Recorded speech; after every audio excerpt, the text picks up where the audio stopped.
İlk dersimizi mən kitabdan yox da biləm, yəni kitaba da baxacağım təbii ki, amma belə konspekt halında qeyd etmişəm. Gəlin baxaq görək dərsimiz nədən ibarətdir. Hər halda ekranı paylaşmamışam bir şeydə ekran. Bir saniyə şurada.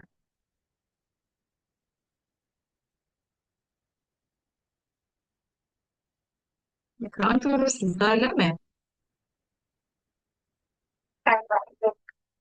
Görmürsünüz, ekranı görmürsünüz.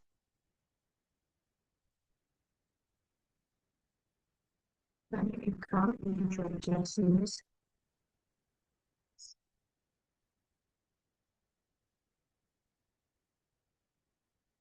Aha, deməli, ilk dərsimiz informasiya və informasiya proseslərdir. Ümumiyyətlə uşaqlar, informasiya nədir? İnformatika nədir? Yəni fən, e, hər bir fənnin bir predmeti var. Yəni bir elmi, bir şey öyrənir. Məsələn, coğrafiya. Coğrafiya, relyefi, nə bilim, dağları, okeanları necə öyrənir? Biologiya həmçinin necə canlıları, heyvanları öyrənirsə, bitkiləri öyrənirsə, eyni şəkildə informatikanın da özünün predmeti var. İnformatikanın predmeti informasiyadır. Və informatika ilk dəfə olaraq 1957-ci ildə alimi Karl Steinbuch tərəfindən informatik termini kimi işlədilib. Ancaq elmə 60-cı illərin əvvəllərində fransızlar tərəfindən daxil olunub. Yəni tarixlər o qədərəndə bizim üçün önəmli deyil. Sadəcə qeyd edirik ki, 60-cı illərin əvvəllərində fransızlar tərəfindən bizim dərsimiz tarix dərsi olmadığı üçün heç bir sualda, heç bir sınaqda, heç bir vaxt tarixlərlə bağlı bir sual qeyd olunmur. İnformasiya, yenə qeyd edirəm, digər bütün fənlərdə necə bir sözün iki formada açılışı varsa, informatikada həmçinin iki sözün, yəni informasiya və avtomatika sözlərinin birləşməsindən yaranır. Tərifi nədən ibarətdir? İnformatika, informasiyanın xassələrini, əldə olunmasını, saxlanmasını, ötürülməsini, emal üsullarını öyrənən bir elm sayılmış olur. Hansı ki, burada qeyd olunur, burada tərif kimi. Daha sonra, yaxşı, bəs burada qeyd olunur ki, verilən informasiya və bilik. E, bax, məsələn, görürsünüz uşaqlar, burada verilən ən altdadır. Bilik isə sanki qızıl kub rəngindədir. Görürsünüz, sarı daha kiçik olmasına baxmayaraq daha görünüşlüdür. Nə deməkdir uşaqlar? Verilən nədir? İnformasiya nədir? Bilik nədir? Bax, verilənin bu sağ aşağı küncündə görürsünüz 39 yazılıb, C yazılıb, 100 yazılıb, 7 faiz işarəsi, nə bilim diyez, müxtəlif cür hərflər, rəqəmlər, simvollar qeyd olunur da təbii ki. Məsələn, ilk bura baxanda, yəni deyirik ki, hə də tanıyırıq da, bu 39-dur, tamam, bu diyez işarəsidir, faizdir falan. Amma təklikdə, ayrılıqda heç bir şey ifadə etmir. Yəni verilən sadəcə elə veriləndir. Yəni belə qeyd edeyim də, məsələn, bizim qabağımıza bir e, plastilin, uşağın qabağına bir plastilin qoyursan, sanki o bir verilənmiş kimi. Amma plastilimiz nəsə düzəldirsə, nəsə bir tipi düzəldirsə, bir heyvan forması modeli düzəldirsə, bu artıq çevrilmiş olur yavaş-yavaş biliyə, informasiyaya. Yəni önümüzə qoyulan hər hansısa bir simvol, hər hansısa bir hərf, rəqəm sadəcə olaraq bir bizə veriləndir. Mənası olmayan bir veriləndir. Yəni burada necə qeyd edilir? İstənilən formada qeyd edilmiş informasiyadır. Kompüter deyir, yalnız onların mənasını anlamadan əməliyyat aparır. Yəni o filmlərdə, kinolarda da göstərilən kimi, hansı ki, kompüterimiz bizim birlərdən və sıfırlardan ibarətdir. Yəni kompüterin o prosesorunda emal olunan çoxlu bir sıfırlar var və biz onu artıq bizim başa düşəcəyimiz yazı şəklində görə bilirik. Yəni kompüter ancaq verilənlərdən ibarətdir. keçid eləyirəm informasiya. Təbii ki, verilən olmasına, mənası olmamasına baxmayaraq, əsas bünövrəni təşkil etmiş olur. Verilən mənası olmayan bir informasiyadır. Yaxşı, bəs informasiyanın özü nədir? İnformasiyanın özünü isə tərs yöndən götürək. Məsələn, bir xəstənin hərarəti 39 dərəcədir və yaxud da 30 belə yazır. Yəni, görürsünüz, buradakı artıq fizika keçmişsiniz, orada ölçü, belə deyim da, vahidlər var. Farenheit, Selsi. Bax, məsəl üçün, bu C, burada artıq 39-un yanına yerləşdirən kimi deyirsiniz ki, bu temperaturu ölçür. Və yaxud da 39, belə F-lə fizikadan keçmişsiniz yəqin ki, Fahrenheit idi, səhv etmirəmsə, əgər elə yadımda qalıb. Və yaxud da yəni 75%, faiz işarəsi burada ayrılıqda heç bir şey ifadə etmir. Ancaq 75-in yanına faiz qoyan kimi, məsəl üçün, belə qadınlar çox belə xoşbəxt olurlar. Deyirlər ki, mağazada 75% endirim var. Hesablayırlar 45-in 75%. Görürsünüz, o 75% artıq bir informasiya ötürmüş olur. Bir insanın anladığı, dərk etdiyi və onun üçün yeni faktlar daşıyan bir məlumatdır informasiya. Məsələn, başqa nəyi qeyd edə bilərəm? C hərfi, məsəl üçün, Ceyhunun C'sı. Ceyhun adını orada yazmış olsa, o artıq bizə informasiya sayılmış olur. Amma sadəcə olaraq dediyim kimi bir simvol veriləndir.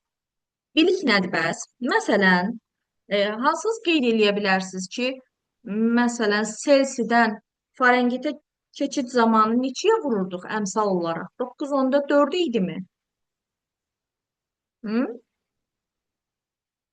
Bu Selsidən Farenheitə keçid varmı? Neçə idi buradan bura keçid? Yəni, məsəl üçün, 38 dərəcə Selsinin neçə Farenheitdir? Bunu keçmişsiniz aşağılar. Bir fikri olan var mı? Fizikadan bəlkə də çıxarılıb həmin bölümü, amma keçirilir səhv etmirəmsə. Məncə 9.4 və yaxud 9.5-dir, səhv etmirəmsə belədir. Məsələn, deyirəm ki, biliyin nə olduğunu qeyd etmək istəyirəm. Deyirəm 38 dərəcə Selsi 38 vurulsun 9.4 Farenheitə bərabərdir. Bu necə sizdə biliyə çevrilmiş olur? Deyirsiniz ki, ay müəllim, əgər belədirsə, əgər elə hesablanırsa, onda mən məsələn 37 dərəcə Selsində çevirə bilərəm. Və yaxud da deyirəm ki, 1 metrimizin 100 santimetrdir. Bunu informasiya olaraq sizə ötürmüş oluram. Bilik olaraq necə qaytarırsınız bunu mənə? Deyirsiniz, ay müəllim, onda 1 metrin 100 santimetrdirsə, onda 3.5 metrin də ona belə çıxır ki, 35 santimetrə bərabərdir. Yəni, qaytara bilirsinizsə, özünüz emal edə bilirsinizsə, deməli, həmin informasiya sizdə dərk olunmuş formadadır. İnformasiyanı əldə etməklə nizamlanan və aşkar olunan bir qanuna uyğunluqdur. Bilik. Bilik bir informasiyanın dərk olunmuş formasıdır. Məsələn, biz bunu keçən il necə qeyd eləmişdik? Məsələn, deyirəm ki, 1001 kimi bir ədədimiz var. Deyirəm ki, 1001 kimi həm sağdan sola, həm soldan sağa eyni cür oxunan ədədlər palindrom ədədlərdir. Görürsünüz, buradan da 1001 olaraq oxunur, tərsindən də 1001 olaraq oxunur. Bu tipdə ədədlər palindromdur. Məsələn, Gülnaz deyir ki, ay müəllim, əgər 1001 palindrom ədəddirsə, bunda belə çıxır ki, 303 də palindrom ədəddir. Və yaxud da 555 də palindrom ədəddir. Həm sağdan sola, həm də soldan sağa eyni şəkildə oxunur deyə, onda bu tipdə ədədlərdə palindromdur. Yəni, bir şey, sizdə bir informasiya sizdə dərk olunub, siz onu ötürə bilirsinizsə, özünüz də yəni onu belə deyim də, emal eləyə bilirsinizsə, və o sizdə informasiya çevrilib, biliyə çevrilib. Və yaxud da burada necə qəşəng qeyd edilib, bax, aşağıda bir informasiya ötürülür. Məsələn, həkim gəlir, bir xəstəni müayinə eləyir. Deyir, xəstənin hərarəti 39 dərəcədir. Bilik olaraq sizə nə qaytarmış olur bu informasiya? Dərk edirsiniz. Yəni temperaturla bağlı sizdə informasiyalar artıq biliyə çevrilmiş formundadır ki, siz 39-un adını eşidən kimi deyirsiniz ki, hərarət kritikdir. Müalicə protokolu tətbiq edilməlidir. Yəni təbii ki, temperaturdan başımız çıxdığına görə deyirik də ki, 39 dərəcə yüksək bir temperaturdur. Bax bu çevrilmiş olur biliyə. Verilən mənası olmayan bir informasiyadır. İnformasiya mənası olan bir veriləndir. Bilik isə həmin informasiyanın artıq belə deyim, dərk olunmuş forması sayılmış olur. Məsələn, mən bir yerdə baxmışdım. Bununla bağlı bir şəklimiz var idi. Məsəl üçün burada. E, Bax, bu şəkli görürsünüz aşağılar. Bax, bilik informasiya verilən. Verilənə bir dənə baxın. Verilən sanki çox xırda bir molekullardır, amma əsasını təşkil edir. Amma heç bir, belə deyim də, adı yoxdur və yaxud da təhlildə heç bir məna kəsb etmir. Xırda-xırda atomlar, nə bilim, e, neyronlar və yaxud da molekullar, fizikadan bilirsiniz bunları. Buna baxan kimi bilə bilirsiniz ki, o nədir. Amma əsasını təşkil edir. İnformasiya, görürsünüz, sanki bu molekulların daha birləşmiş, amma yenə də o qədərən birləşmiş haldır. Tamam yəni. Onlardan nə isə bir şey kub və yaxud da piramida, üçbucaq falan bir fiqurlar alıblar. Amma biliyə baxın. Bilik əslində, bilik əslində görürsünüz, daha formalaşmış bir görüntüdədir. Amma o belə loru dildə desək, öz başına əmələ gəlməyib.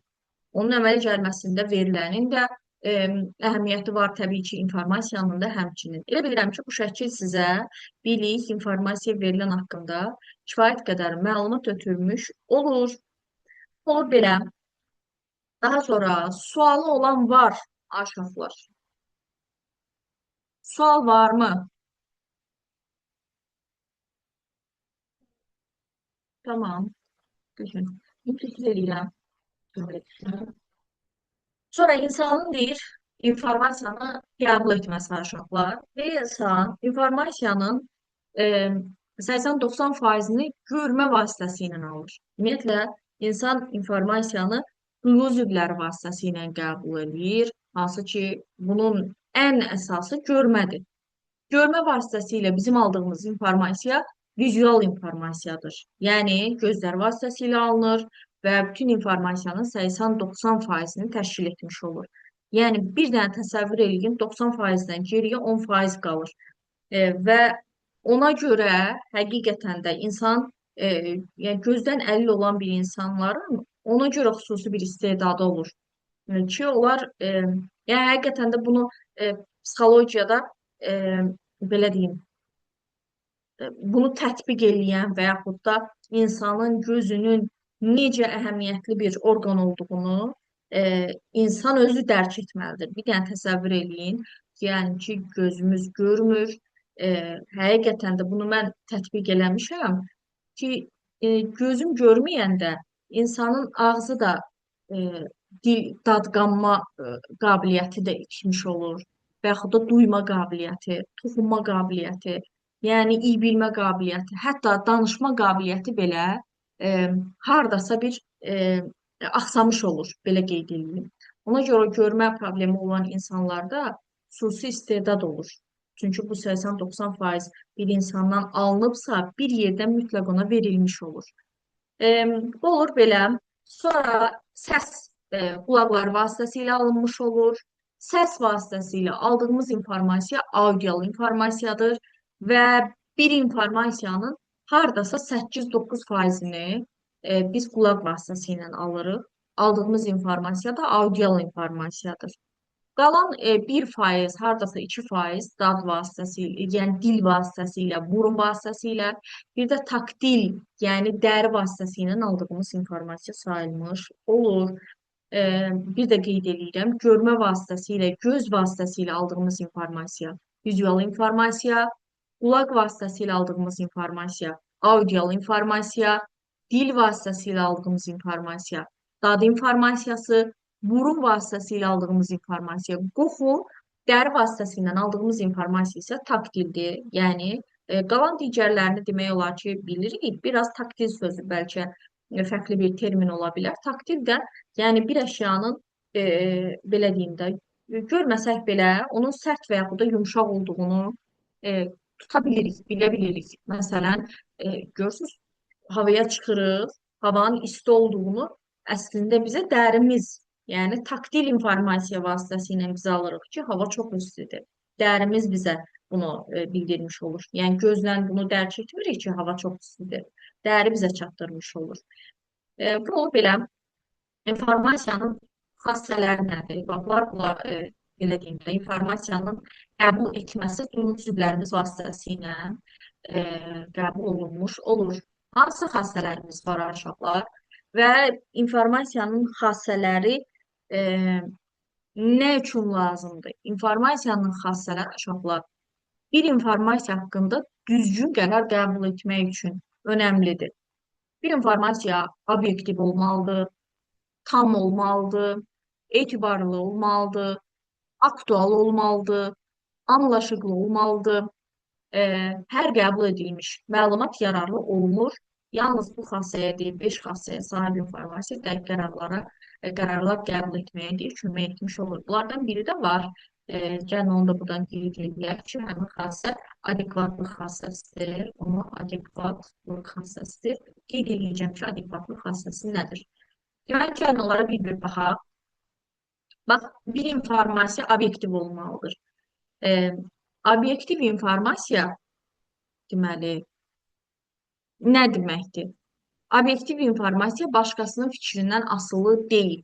Bir var obyektiv informasiya, bir də var subyektiv informasiya. Məsələn, orada qeyd eləyir, deyir ki, Everestin hündürlüyü 8848 metrdir. Bu obyektiv informasiyadır. Nə bilim, ən hündür şəlalə Anhel şəlaləsidir. Və yaxud da svetoforun, nə bilim, qırmızı işığında və yaxud da yaşıl işığında hansında piyada keçir, hansında maşınlar gedir və yaxud da sarı işıqda hazırlaşırıq. Yəni, maşınlar təbii ki, hazır vəziyyətə gəlir. Və bunların hər biri obyektiv informasiyadır. Və yaxud da kitablarda qeyd olunan, təbii ki, o kitaba baxacağım indi, deyir orada ki, deməli, küknar ağacı, şam ağacı həmişə yaşıl ağacdır. Bax, məsəl üçün, kaktus bitkisi, dibçək bitkisi və yaxud da, görürsünüz, kaktuslar adətən səhralarda olur. Niyə elə deyirik? Yəni, ən belə aşağı sinifdə oxuyan uşaqlarımız belə bilir ki, kaktus susuzluğa davamlıdır. Məsəl üçün, dəvə susuzluğa davamlıdır. Dəvə, nə bilim, bir dəfədə neçə litr su içir və ona uzun müddət tutaq ki, özünün bazası var. Ona bəs etmiş olur. Bunlar hamısı obyektiv fikirlər, uşaqlar. Obyektiv fikir başqasının fikrindən asılı deyil. Biz onu mühakimə etmirik. Hə, bu belədirmi? Bunu belə deyim də, təsdiqləyiblər, araşdırıblar, öyrəniblər və təsdiqləyiblər. Obyektiv informasiyadır. Və yaxud da görürsüz, məsələn, Mustafa futbola baxırsan, futbola baxansan Mustafa. Hı? Aha, görürsən futbolun qaydaları var. Onu məktəb uşaqları arasında da oynasan, o qayda odur. Yəni hansı ki siz bilirsiniz də, nə bilim, e, xəttdən kənara çıxdı. Sonra 11 metrəlik mi deyirsiniz, nə deyirsiniz? Hə, nəsə bu qaydaları tam olaraq mən bilmirəm. Bir komandada neçə dənə uşaq olmalıdır, neçə futbolçu olmalıdır. Və yaxud da yəni bu o xəttlər və yaxud da o voleyboldakı o tora dəydi, ya nəysə oldu, xəttdən çıxdımı, top hara düşdümü? Yəni bu məktəb çərçivəsində də oynasaz, futbolun öz qaydası var, nə bilim tenisin öz qaydası var, o birisinin öz qaydası var. Dünya üzrə də bu oyun olaraq keçirilmiş olsa, yəni necə də olmuş olsa, qayda qaydadır, obyektiv bir fikirdir. Futbolun qaydası var, tenisin qaydası var. Amma deyirik ki, bu dağ çox hündürdür. Nə bilim, bu oyun çox maraqlıdır. Mən futbolu sevirəm və yaxud da, nə bilim, mən gülləri sevirəm, yayı sevirəm və yaxud, yəni rastgele bir subyektiv fikir, şəxsi fikir deyirəmsə, qeyd eləyirəmsə, və bu artıq obyektiv sayılmır. Bu mənim şəxsi fikrimdir. Şəxsi fikir, subyektiv fikir bir nəfərin fikri sayılmış olur. Etibarlı informasiya nədir uşaqlar? Etibarlı informasiya, məsələn, e, statusda hamı paylaşır bu son günlərdə. Deyir ki, ballar aşağı düşüb, eriklərin balları, riyaziyyat informatikaların balları aşağı düşüb e, və nə bilim 50 plus 100 minus 100-dən aşağı bal yığan abituriyentlərdə tutaq ki, belə deyim, iştirak eləyə biləcəklər ixtisas seçimlərində. Yəni bunu mən də təbii ki, görmüşəm və əvvəlcə hara etibar eləyirəm? Təbii ki, DİM saytına üstünlük verirəm. Girib baxıram. Görürəm ki, həqiqətən də Məleykə xanım orada danışır ki, bəs yəni 50 plus 100-dən aşağı bal yığan şagirdlər də, abituriyentlər də ixtisas seçimində iştirak eləyə bilər. Bax bu gördüm ki, həqiqətən də o da qeyd eləyir və BİM saytında da paylaşılıb. Onu mən etibarlı olaraq qəbul eləyirəm. Rəsmi və yaxud da müxtəlif mənbələrdən təsdiqlənmiş informasiya etibarlı informasiya sayılmış olur. UNESCO qərarına əsasən dolma Azərbaycan yeməyidir. Məsələn, bu da etibarlı bir fikirdir. Və yaxud da nə bilim olduğunuz rayonlar. Məsələn, mən Şəki rayonunda yaşayıram və Şəkinin bir çox qədim abidələri var, gəzinti yerləri var, hansı ki, onlarda UNESCO tərəfindən məsəl üçün qoruq kimi saxlanılan bir bölgələrdir. Məsələn, bu da etibarlı informasiyadır. Bunun da əsaslı şəkildə olduğunu bilirəm və s. Yəni etibarlı deyəndə yəqin ki, başa düşürsünüz. Tam informasiya nədir? Məsələn, deyirəm ki, uşaqlar, biz bazar günü dərslərə başlayasıyıq. Amma saat qeyd etmirəm. Saat qeyd etmirəmsə, təbii ki, mən sizin qərar qəbul etməyiniz üçün kifayət qədər informasiya ötürməmiş oluram. Yəni deyirsiniz ki, bu müəllim yazıb ki, sabah dərsə qoşulasıyıq, amma vaxtını yazmayıb. Necə informasiya ötürmüş oluram? Tamam informasiya ötürmüş oluram. Natamam məlumat ötürmüş oluram. Və yaxud da yemək resepti tutaq ki, valideynimiz yazır yemək resepti və yaxud da şirniyyat resepti, 3 yumurta, 1 stəkan peso, arxası yoxdur. Yəni, arxası yoxdursa, deməli, həmin resept üçün, həmin şirniyyat üçün orada yazılan, belə deyim, verilənlər natamamdır. Bu da olur belə. Aktuallıq xassəsi cari zamana uyğundur. Məsələn, hal-hazırda hər biriniz 11-ə keçmisiniz təbii ki. Bu ilin qaydaları, bu ilin 11-ci sinif buraxılışları üçün olan qaydalar sizin üçün aktual deyil. Sizin üçün aktual olan informasiya artıq bax, məsələn, mart ayına gəlib çıxasıyıq, deyəsilər ki, hə, buraxılışın imtahanı martın filan tarixindədir. Və yaxud da, nə bilim, imtahan filan gündədir. Sonra imtahan verdiniz, ballar aşağı düşdü, ballar stabil qaldı. Sizin iliniz üçün həmin informasiyalar aktual sayılmış olacaq. Sizi maraqlandırdığı üçün aktual sayılmış olacaq. Məsələn, burada deyir ki, sürücü üçün deyir, prospektdə marafon səbəbindən yolun bağlanması xəbəri. Məsələn, tutaq ki, mən hal-hazırda evdə oturmuşam və tutaq ki, hər hansısa bir prospektdə həqiqətən də marafon keçirilir. Mənim üçün şəxsən aktual bir informasiya deyil.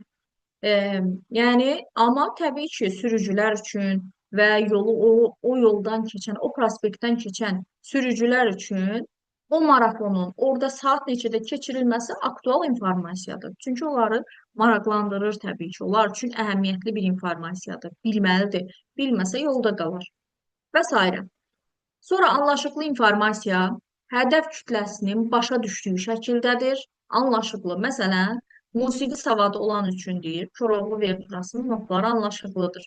Yəni, həqiqətən də deməli, məsələn, mənim musiqi savadım yoxdur. Aramızda musiqiyə gedən var, uşaqlar. Yasəmən, bilirsənmi musiqi alətini ifa etməyi? Evet. Aha. Aramızda var mı musiqi alətini ifa edən?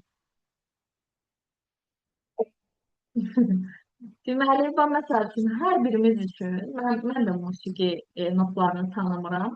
Ona görə burada yazılan bu informasiya bizim üçün anlaşıqsız informasiya sayılmış olur. Və yaxud da, nə bilim, ərəb əlifbası olsun, fars əlifbası olsun, bir neçə hərfləri demək olar ki, tanıyıram, amma tam olaraq oxuya bilmirəm. Orada görünən informasiya mənim üçün anlaşıqsız informasiya sayılmış olur. Amma gəlin bir dənə analiz edək. Bax, kimə aydın olmasa qeyd eləsin. E, Məsələn, ingilis e, və yaxud da nəyi nəzərdə tutaq? Tutaq ki, e, ingilislərin hər hansısa bir təhsil saytlarından birində bir informasiya paylaşılıb və açırıq. Anlaşıqlı deyil, anlaşıqlı deyil, başa düşmürük, amma etibarlıdır. Və yaxud da e, belə deyim, e, bir informasiya tutaq da bu dağ çox hündürdür. Bax, bu dağ çox hündürdür, anlaşıqlıdır, amma obyektiv deyil. Və yaxud da e, deyirəm ki, sabah saat belə deyim də, bayaqki nümunəni gətirmək istəyirəm. Deyirəm ki, biz bazar günü dərslərə başlayasıyıq. Anlaşıqlıdır, amma tam deyil. Deyirəm ki, bu il e, riyaziyyat informatikada ballar aşağı düşüb. Anlaşıqlıdır, tamdır, etibarlıdır, obyektivdir, amma sizin üçün aktual deyil. Yəni, hər hansısa bir xassə qəbul eləyən tərəfə görə dəyişə bilər. Yəni, şərt deyil ki, həm anlaşıqlı olsun, bir informasiya şərt deyil, anlaşıqlıdırsa aktualdır, tamdırsa etibarlıdır, obyektivdirsə tamdır. Yəni, bir xassəni ödəyəndə digər tərəfdən bir xassəni ödəməyə bilər. Aydın olurmu? Bu oldu belə. Bir digər xassəmiz, mən onu qeyd eləmədim, orada var idi. Adekvatlıq xassəsi, adekvatlıq xassəsi. Nədir adekvatlıq xassəsi? Məsələn, məqsəd və vəzifələrimizi adekvatlıq xassəsi məqsəd və vəzifələrimizə uyğunluq dərəcəsini göstərmiş olur adekvatlıq xassəsi. Nə deməkdir? Məsələn, birinci qrupa imtahan veririk, amma tarixdən hazırlaşırıq. Yəni, burada təbii ki, bizim məqsəd və vəzifəmizdə pozulub, uyğunluq pozulmuş olur. Və yaxud da belə bir model var, uşaqlar. Yəqin ki, kamerada məni görürsünüz. Bax, məsələn, ilk baxışdan baxanda görürsünüz ki, bu kiçik bir evdir. Bax, belə bir evdir. Modeldir təbii ki. Bax, bu adekvatlıq xassəsini ödəmiş bir modeldir. Modelləşdirmə dərsini də hər birimiz üçün proqram təşkilatında modelləşdirmə dərsində keçmişik, bilirsiniz. Bax, bu evin, hər hansısa bir evin model formasıdır və adekvatlıq xassəsini də ödəyir. Nə deməkdir də? Məsələn, hardan bildik ki, evdir? Bax, damı var, pəncərəsi var, qapısı var, düzbucaq, kvadrat, belə bir formadadır. Görünüşcə tam ev ifadə etmiş olur. Adekvatlıq xassəsi bax budur. Və yaxud da maşın modeli, oyuncaq bir maşın. Yəni, hardan bilirik ki, məsəl üçün, belə deyim də, o baxan kimi oyuncağa necə bilirik ki, maşındır? Təkərləri var, qapısı var, nə bilim, tam maşın görünüşünü əhatə eləyir. Bütün xassələrini əhatə etməsə də, müəyyən xassələrini əhatə etmiş olur. Bax, adekvatlıq odur. Məsələn, deyir ki, Fidan maşın alıb və toxuculuq kursuna gedir. Yəni, burada adekvatlıq pozulmuş olur. Və maşın alıbsa, sürücülük kursuna getməlidir. Və yaxud da sürücülük kursuna gedirsə, maşın almalıdır. Yəni, orada məqsəd və vəzifələrimizə uyğunluq dərəcəsi olmalıdır. Həmişə çəkdiyim nümunələrdən birini də qeyd etmək istəyirəm. Xəbərlərdə adətən eşidilir, bu müharibə dönəmində daha çox eşidilirdi. Bəlkə siz balaca olarsınız, yadınızda qalmaz. Deyir ki, düşmən bizim hər hansısa bir bölgəmizə atəş açdı, ordumuz ona adekvat cavab verdi. Yəni, ona uyğun cavab verdi. Hansı saatda atəş açıbsa, həmin saatda ona uyğun cavab verdi. Bir dəfə atəş açıbsa, 2 dəfə susturulur. Cavab atəşi ilə deyir, susturuldu. Adekvat cavab verdi və s. Bu da olur belə. Deməli, bax oldu bizim xassələrimiz. İnformasiyanın təqdim edilmə formaları. Yəni çox belə rahatdır. E, deməli, hansı təqdim edilmə formaları var? Bax, yuxarıda qeyd etdiyimiz təqdim olunma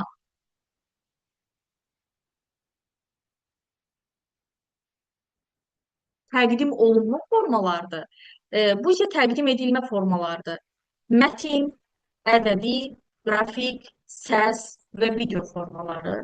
Yəni, e, yazılı formada görürsünüz, bayaq yazmışdım ki, 5 dəqiqədən dərsin linkini atacağım, qoşularsınız. İnformasiyanı mətn formasında təqdim etmək olar. Mətn forması gördüyümüz bütün o hərflərdən, simvollardan ibarət, kitablarda, qəzetlərdə, veb səhifələrdə yazılan bütün informasiyalar mətn informasiyası sayılmış olur.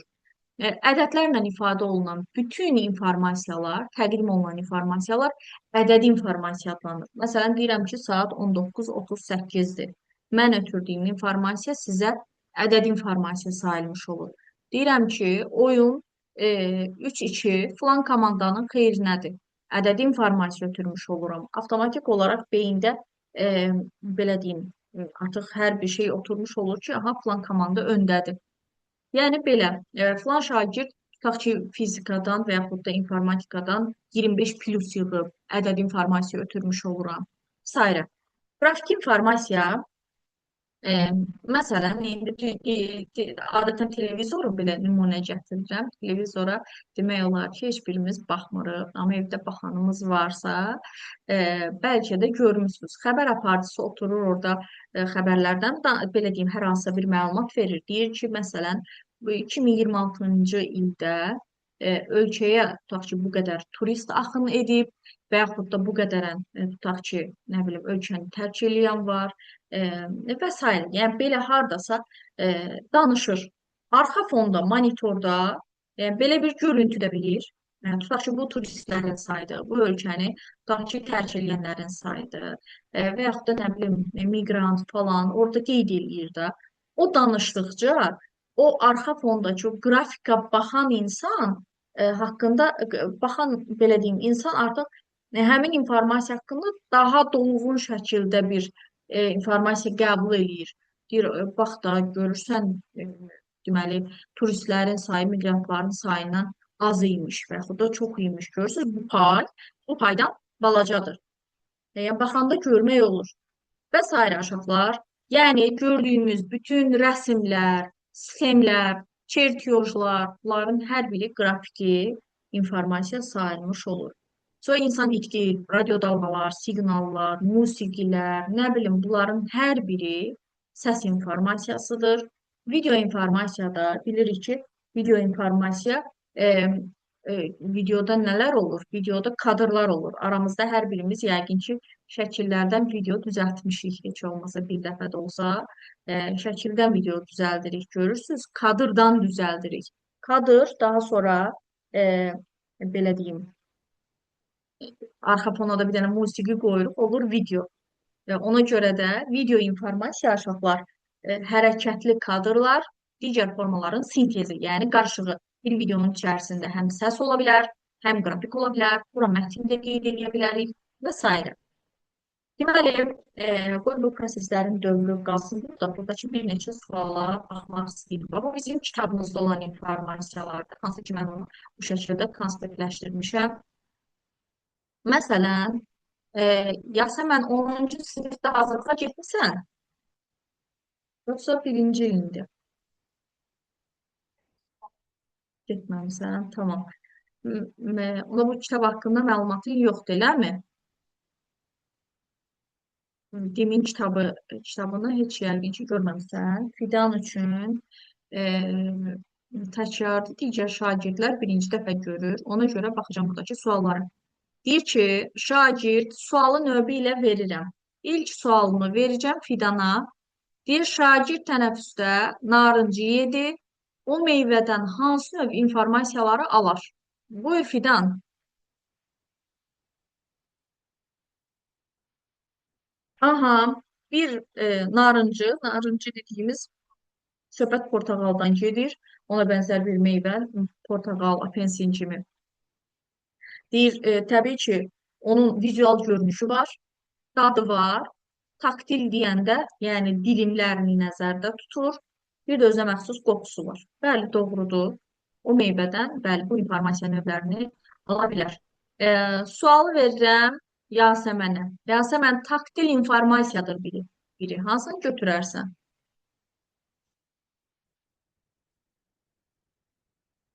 Hı?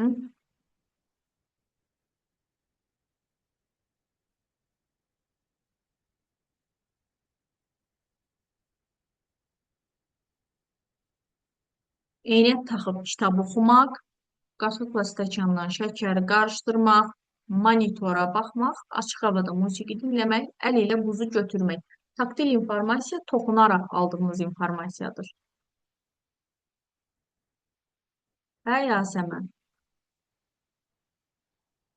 Bəli, bəli, B variantı. Əl ilə buzu götürmək taktil informasiyadır. Buyur Fatimə, bir vizual informasiya ilə işləyən obyektləri müəyyən edin.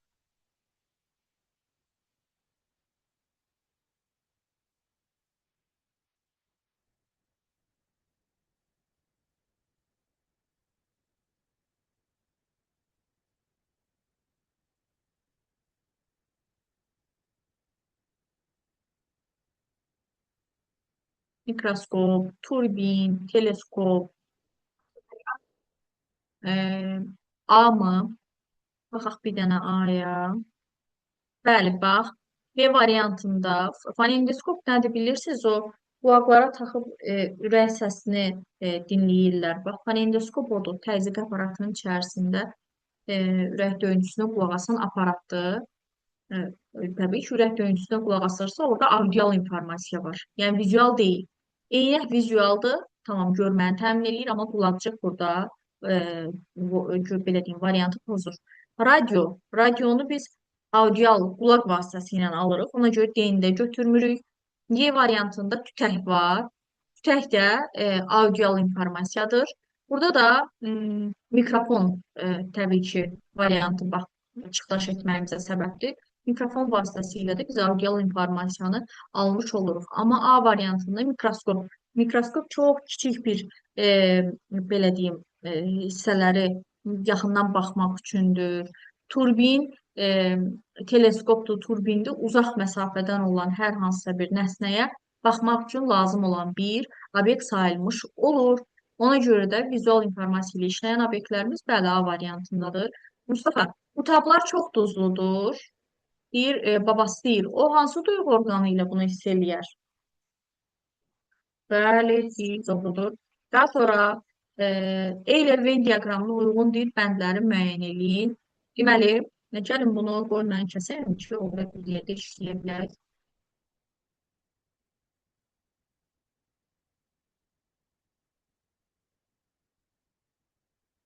Hı.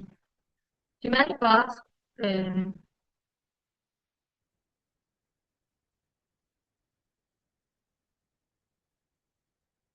hı -hı. Deməli, Nərgiz gülü, yəni buradakı bəndlərdə həm vizual, həm qoxu ayrı-ayrılıqda. Bir də senin eyni anda aid, ikisi eyni anda aid olan bəndləri bizdən istəyir. Bax, Nərgiz gülü, güldür. Təbii ki, həm vizual görünüşü var, həm də qoxusu var onun. Ona görə aid eləyəcəm, bax, ora. Riyaziyyat dəftəri sadəcə vizual görünüşü var. Aid eləyirəm bu hissəyə. Açıq penal, yəni bildiyimiz çeynil adlandırırıq biz onu, ruçkanın o içərisində mavi rəngdə. Yəni bu sadəcə görünüşü var. Ona görə bura aid edirəm. Sonra sönmüş telefon, sadəcə görünüşü var. Daha sonra fincandakı qəhvə, fincandakı qəhvənin təbii ki, həm görünüşü var, həm də özünə məxsus onun qoxusu var deyə aid edirəm. Deməli, bax bura. Daha sonra e, deməli, bəli. Sonra yanan şam. Yanan şamın aşıqlar nəyə aid eləməliyəm? Yanan şamın otaqda bir şam yanmış olsa, yəni onu görməsək belə qoxusundan da bilirik ki, onun özünə məxsus bir hiss iyi var da təbii ki. Ona görə yanan şamın həm vizual görünüşü var, həm də qoxusu var. Ona görə aid eləyirəm yanan şamı hər ikisinə. Kürt qazı, yəni qazdır bildiyimiz. Ona görə onun sadəcə görünüşü yox, qoxusu var. 7-ni bura aid edirəm. Konfetin isə konfet aşağılar yemək növü kimi deyil. Yəni evə daxil olanda valideyninizin hansı yemək bişirdiyini qoxusundan tuta bilirsiniz. Amma stolun üstündə hansı konfet var, onu tuta bilməzsiniz heç vaxt qoxusundan. Yəni tamam, yəni açıb yemək, baxmaq, görünüş bax fərqli bir şeydir, amma o yemək kimi deyil. Ona görə onun sadəcə olaraq görünüşü var. Ona görə deməli 7 olan variantlar, 2-də 7 olan variantlar həm B-də, həm D-də var. 1, 5, 6, 3-də 2, 3, 4, 8 isə bax bura aiddir. Ona görə bax doğru cavab olacaq D variantı.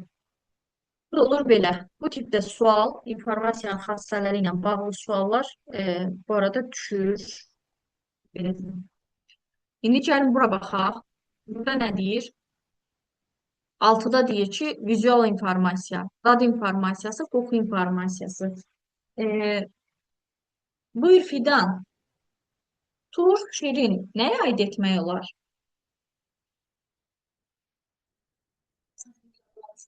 Hı -hı, Tur, Şirini dad informasiyasına aid etmək olar. Yumşaq pikanlı, burada yox, doğrudur. Sıcaqlı kırmızı,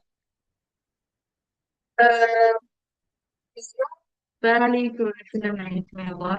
Şırıltı, qışqırıq, Agyal'dı. Doğrudur. Agyal. Agyal. Nane bir de kiraz var. Evet, doğrudur. Belə. E, Baxmaq istəyirəm. Digər mövzumuz suallarla informasiyanın xassələri ilə bağlı bizim nə kimi suallarımız var. Bu informasiyanın xassələri kitabı da atacağım. Yəni kitab da demək olar ki, eynidir o hazırladığım PDF-lə eynidir. Sual informasiya aiddir. Buyur Yasəmən.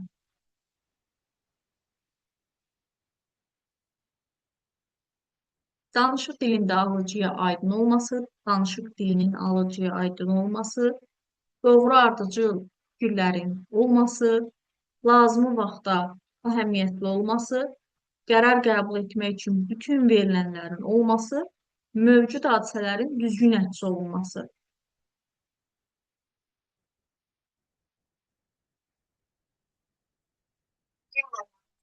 Bəli, lazımi vaxtda əhəmiyyətli olması.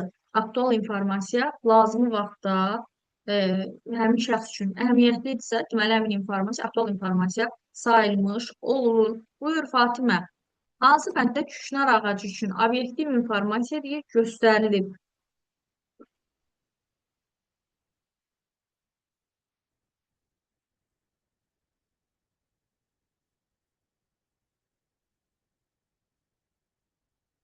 Bəli, obyektiv hamı tərəfindən qəbul olunmuş bir fikirdir.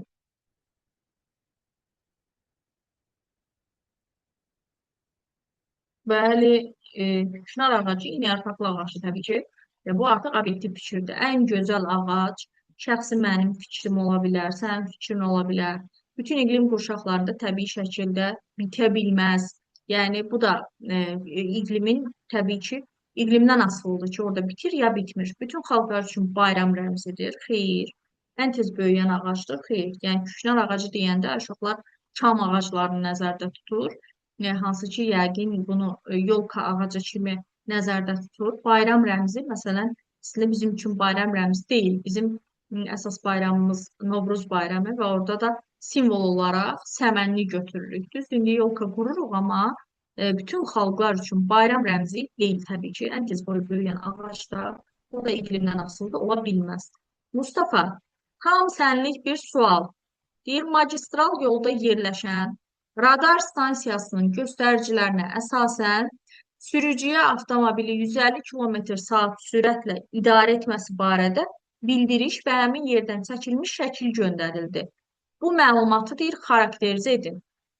Magistral yoldan keçib, sürət həddini aşıb və radara düşüb. Necə informasiya sayılar həmin informasiya? Bəli, informasiya obyektivdir. Yəni bunu bir başqası yoldan keçən biri çəkməyib ki, deyək ki, bu subyektivdir. Obyektivdir, bəli. Tamdır, tam cümlələr yerindədir. 150 kilometr saat sürətlə gedib, radarı bilirsiniz də necə gəlir. Radar, sürət, həmin yoldan çəkilmiş şəkil, yəni hər şeyi üstündə demək olar ki, maşın nömrəsi, hər bir şey ətraflı şəkildə həmin sürücüyə gəlmiş olur, tam olur, ətraflı şəkildə aktualdır. Nə qədər ki, belə deyim, sürücü üçün əhəmiyyətli bir informasiya olmasa da, yəni onun maraqlandırdığı bir informasiyadır. Ona görə aktualdır, etibarlıdır. Stansiyanın özü tərəfindən verildiyinə görə təbii ki, etibarlı informasiyadır. Yol keçən birindən ötürü, biri tərəfindən çəkilməyən bir şəkildir təbii ki. Ona görə doğru cavab olacaq, bəli, B. Bax, bu bayaq qeyd etdiyim sualdır. Ki, doğru ifadəni deyir, müəyyən edin. Hansı ki, tam aktual ola bilməz, anlaşıqlı, etibarlı ola bilməz, ola bilər də, ola bilməyə bilər yəni. Sualı cavablandırsın Fatimə.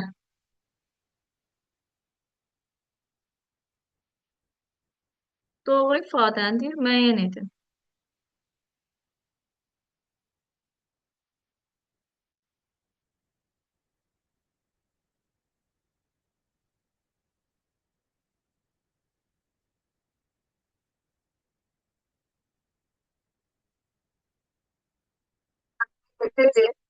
C'dir, bəli.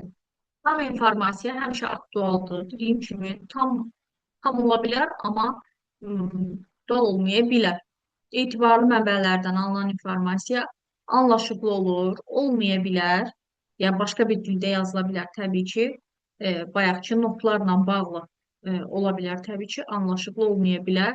Dövlət Konstitusiyası etibarlı mənbədir. Bəli, Konstitusiya etibarlı mənbədir. Dövlət Konstitusiyasında bizim uşaq hüquqları, vəzifələri, böyüklərin, yəni hər bir vətəndaşın hüquq və vəzifələri orada ətraflı şəkildə qeyd olunur təbii ki. Subyektiv informasiya insanların əksəriyyətinin yox, birinin fikridir. Elmi məqalələrdə informasiya anlaşıqlı olur, olmaya bilər təbii ki, fərqli bir dildə ola bilər. Sonra bir sosial şəbəkələrdə bir istifadəçinin statusunda belə bir məlumat paylaşılıb. Çin yeni ildə inqilab edəcək. Nəqliyyatda insanların əvəzinə robotlardan istifadə ediləcək. Bu məlumatı bir xarakterizə edin. Fidan necə cavab verərsən? Hı? Səncə necə informasiyadır bu?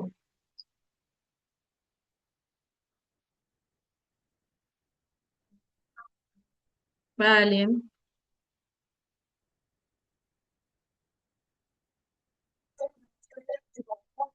Hı -hı. Səncə tam informasiyadırmı?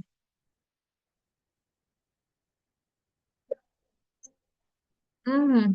Hardan bildik? Ama anlaşıqlıdır, bəli. Yəni subyektivdir, tamam, yəni bunu birisi paylaşıb, kimsə paylaşıb, yəni yazı olaraq paylaşıb da, yazılı şəkildə paylaşıb. Subyektivdir, tamam, yəni burada bu düzgündür.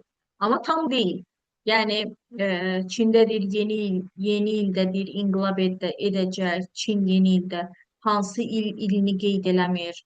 E, Yəni bir mənbə yoxdur. Ona görə tam informasiya deyil bu. Amma natamamdır. Bu doğrudur təbii ki, natamamdır və oxumaq düzgündür. Daha sonra deməli bunu deyir müəyyən eləyək. Yasəmən, deyə bilərsən hansı etibarlı, hansı etibarsız informasiyadır?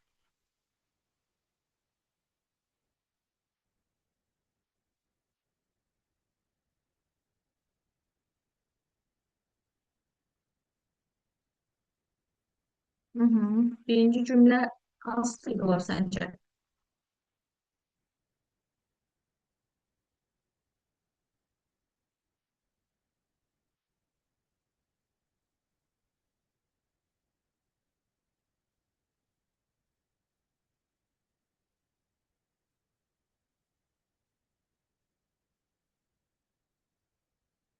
Yasəmən.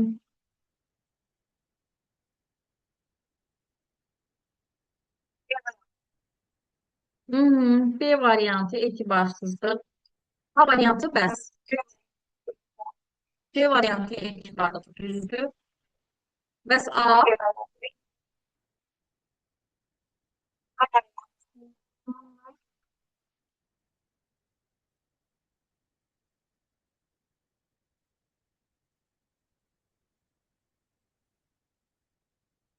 etibarsız, bəli.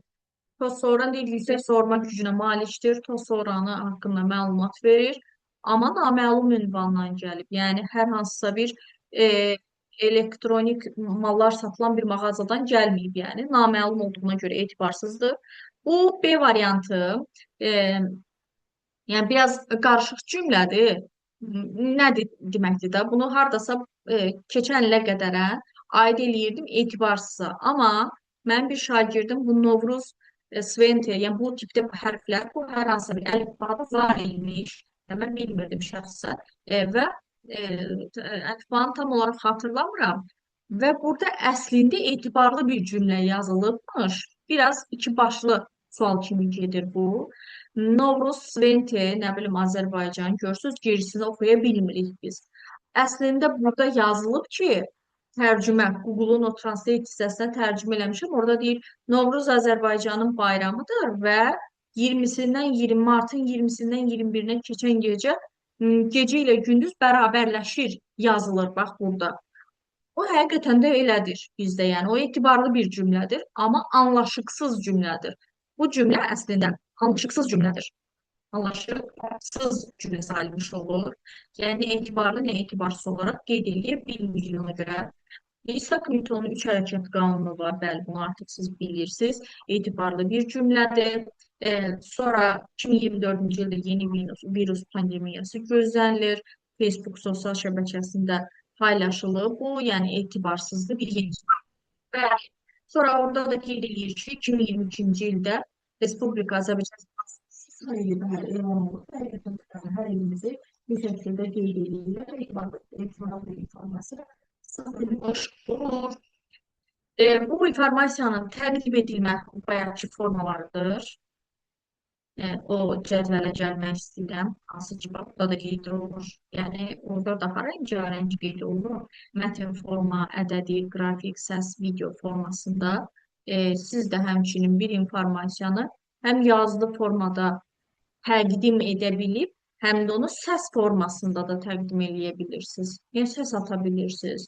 Nə bilim, şəkil olaraq, evdən valideyniniz soruşur, hardasan? Şəkil olaraq çəkib atan qrafik formasında informasiya təqdim edə bilərsiniz. Baxır, deyir, valideyn də baxır, deyir ki, hə, yoldaşımla, hər hansısa bir dostumla, sinif yoldaşımla və s. mən plan yerdəsən, hazırlıqdasan və s. informasiya təqdim etdin. Mətn formasında yaza bilərsiniz və yaxud da səs formasında ata bilərsiniz, video formasında və s. yəni. Bu olur belə. Bu çox rahat məsələdir, buna baxmayacağım yuxarıdakı məsələyə. Mebel mağazasında oturacaqları qırmızı, yaşıl, boz rəngli stullar və iki növ yazı stol deyir, satılır. Toğul atası ilə mağazaya gəlib stul dəst almaq istəyir. Onların deyir seçim variantları nə qədər var? Bu aşağıdakı şəkildə iyerarxik formadan istifadə olunub aşağılar. Qoy mən onu göstərəcəm. Baxın, iyerarxik bir formadır. Deməli, bax, neçə növ yazı stolu var? Qırmızı, yaşıl, bir də boz rəngli yazı stollar var. Qırmızı, yaşıl, bir də boz rəngli stullar var. Stullar. Bunlar stullar qeyd olunub. İki növdə yazı stolu var. Bunlar da stoldur. Yəni, məsələn, biri kvadrat olsun, biri yumru formasında olsun. Məsələn, qırmızı stulla nə seçə bilər? Qırmızı stulla kvadrat stol da seçə bilər, dairəvi stol da seçə bilər, həmçinin yaşılla bunu seçə bilər, bunu da seçə bilər, həmçinin bozla bunu da seçə bilər, bunu da seçə bilər. Neçə formada bizim seçim variantımız oldu? 2, 4, 6. 6 formada seçim variantımız oldu. Bu ədədlər böyük ola bilər. Böyük olanda da, yəni bunu bu şəkildə şaxələndirmə ilə işləməyimiz biraz normal gəlmir. Ona görə də stul sayı 3 variantdadır, stul sayı 2 variantdadır. Bunları bir-birinə vuraraq altına almış oluram. Və yaxud da deyir ki, 0, 1, 2, 3 rəqəmlərindən bir istifadə etməklə neçə təkrarlanmayan ədəd əldə etmək olar? E, Belə deyim.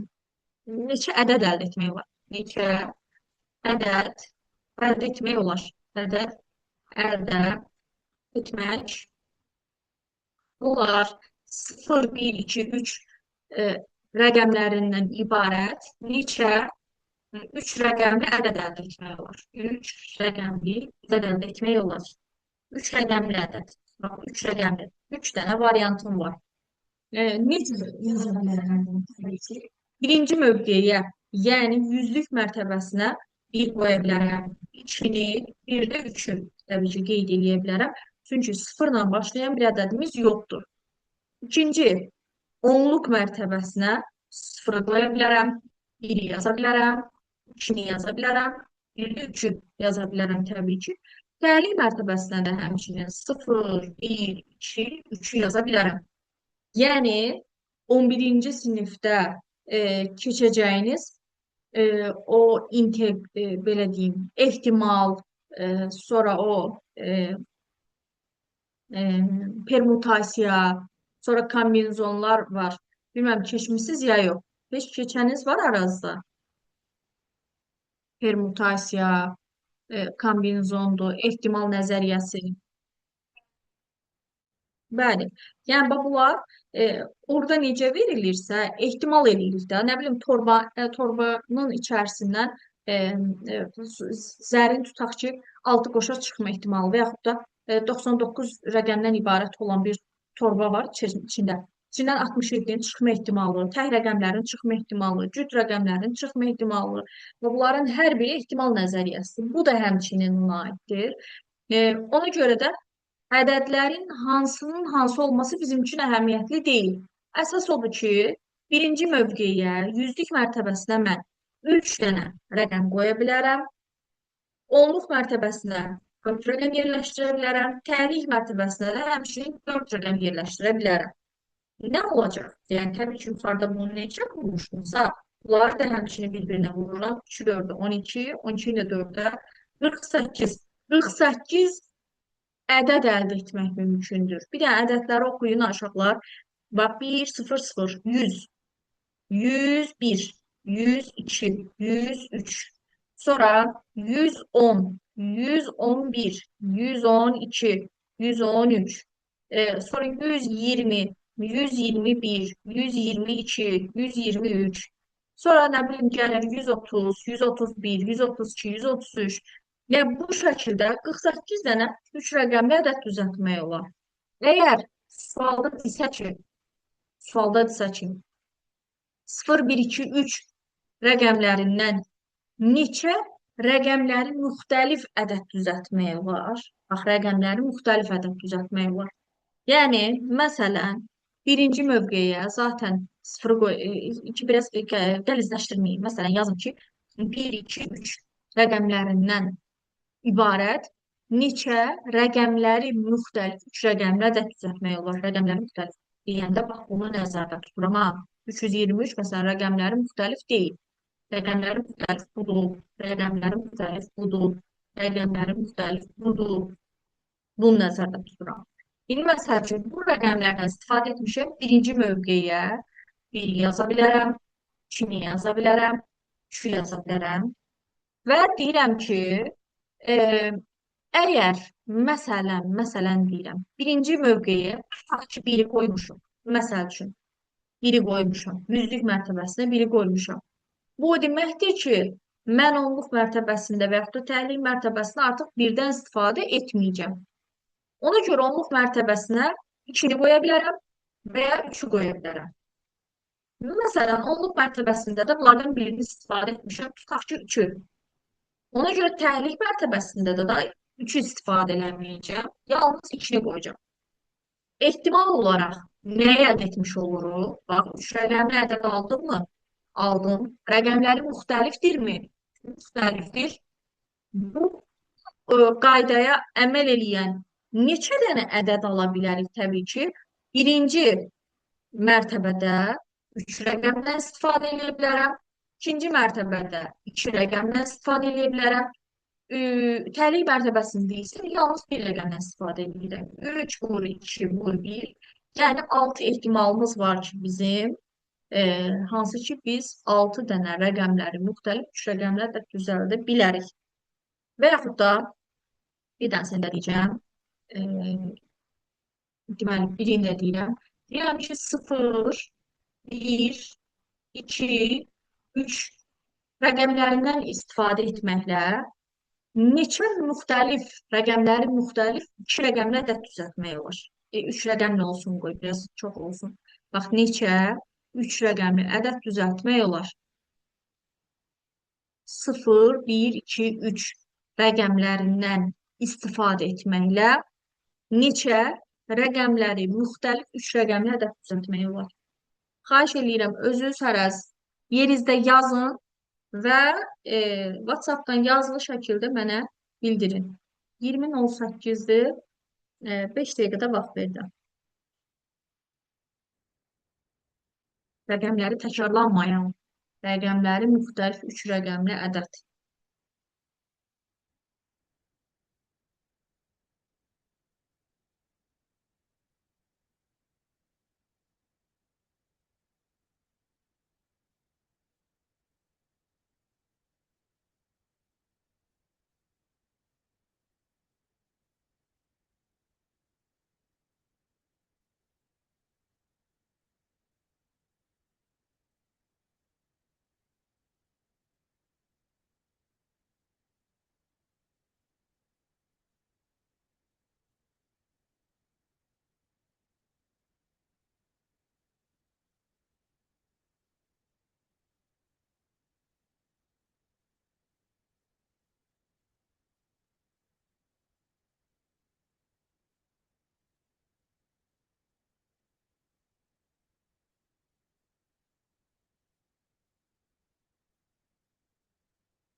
Hı hı. Təsərrüf edirəm. Bəli, əslində düz qeyd eləmişsiniz. Bəli, doğrudur Gülnaz. Mən sənin adını çəkmirəm bayaqdan, eləmi Gülnaz? Hə Gülnaz?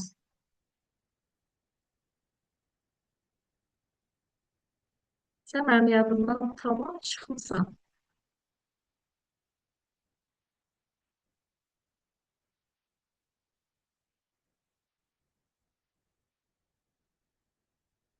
Niyə səs eləmirsən ki, mən də buradayam? Hı?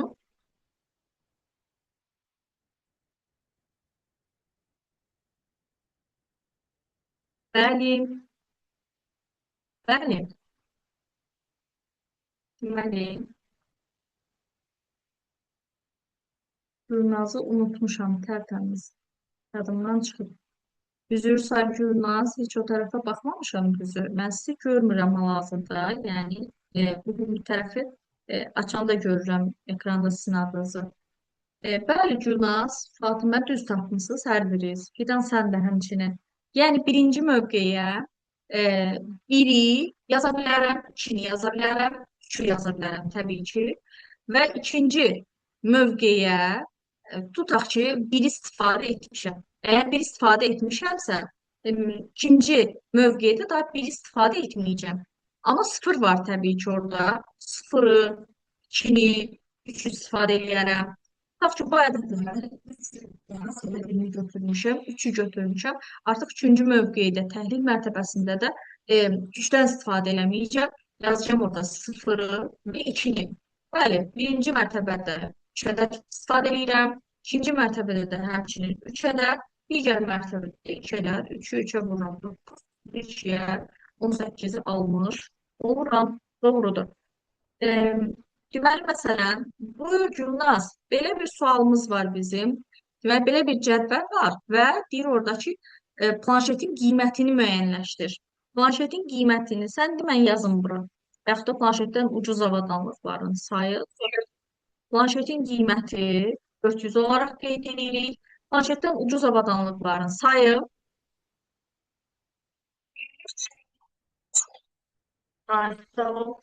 smartfondan baha avadanlıqlarının sayını diaqrama əsasən müəyyən edir. Smartfondan baha avadanlıqlar, bəli, orada da olacaq 1. 200, 3, 1. Cavab olacaq, bəli, D variantı. Sonra belə bir sualımız var. Bax, bunlar həmçinin eyni tipli sualdır. Ədədlərlə ifadə etmir. Burada da yeməklərlə ifadə edir. Məktəb yeməkxanasının menyusunda birinci yeməklərdə dovğa, toyuq, tomat şorbası, ikinci yeməklərdə kotlet və balıq, içkilərdən isə çay və kompot təklif edilib. Görürsüz, 3 növ qeyd etdik. Yəni cavab nə olar uşaqlar?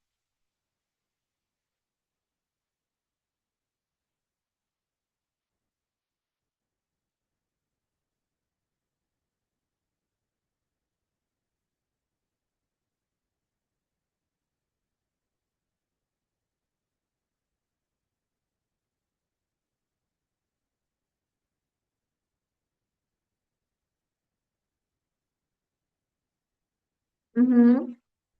Bəli, Fidan doğrudur. Bəli, Fatimə. Mustafa da həmçinin yazır, eləmi? Hə, Mustafa?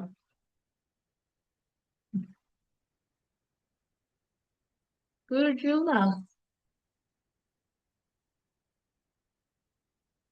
super. Hər Gülnaz.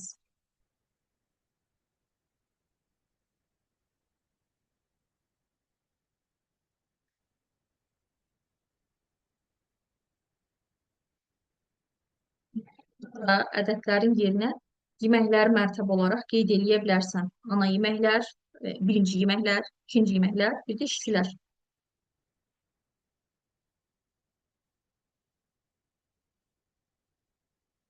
Dərsdənsən, Gülnaz.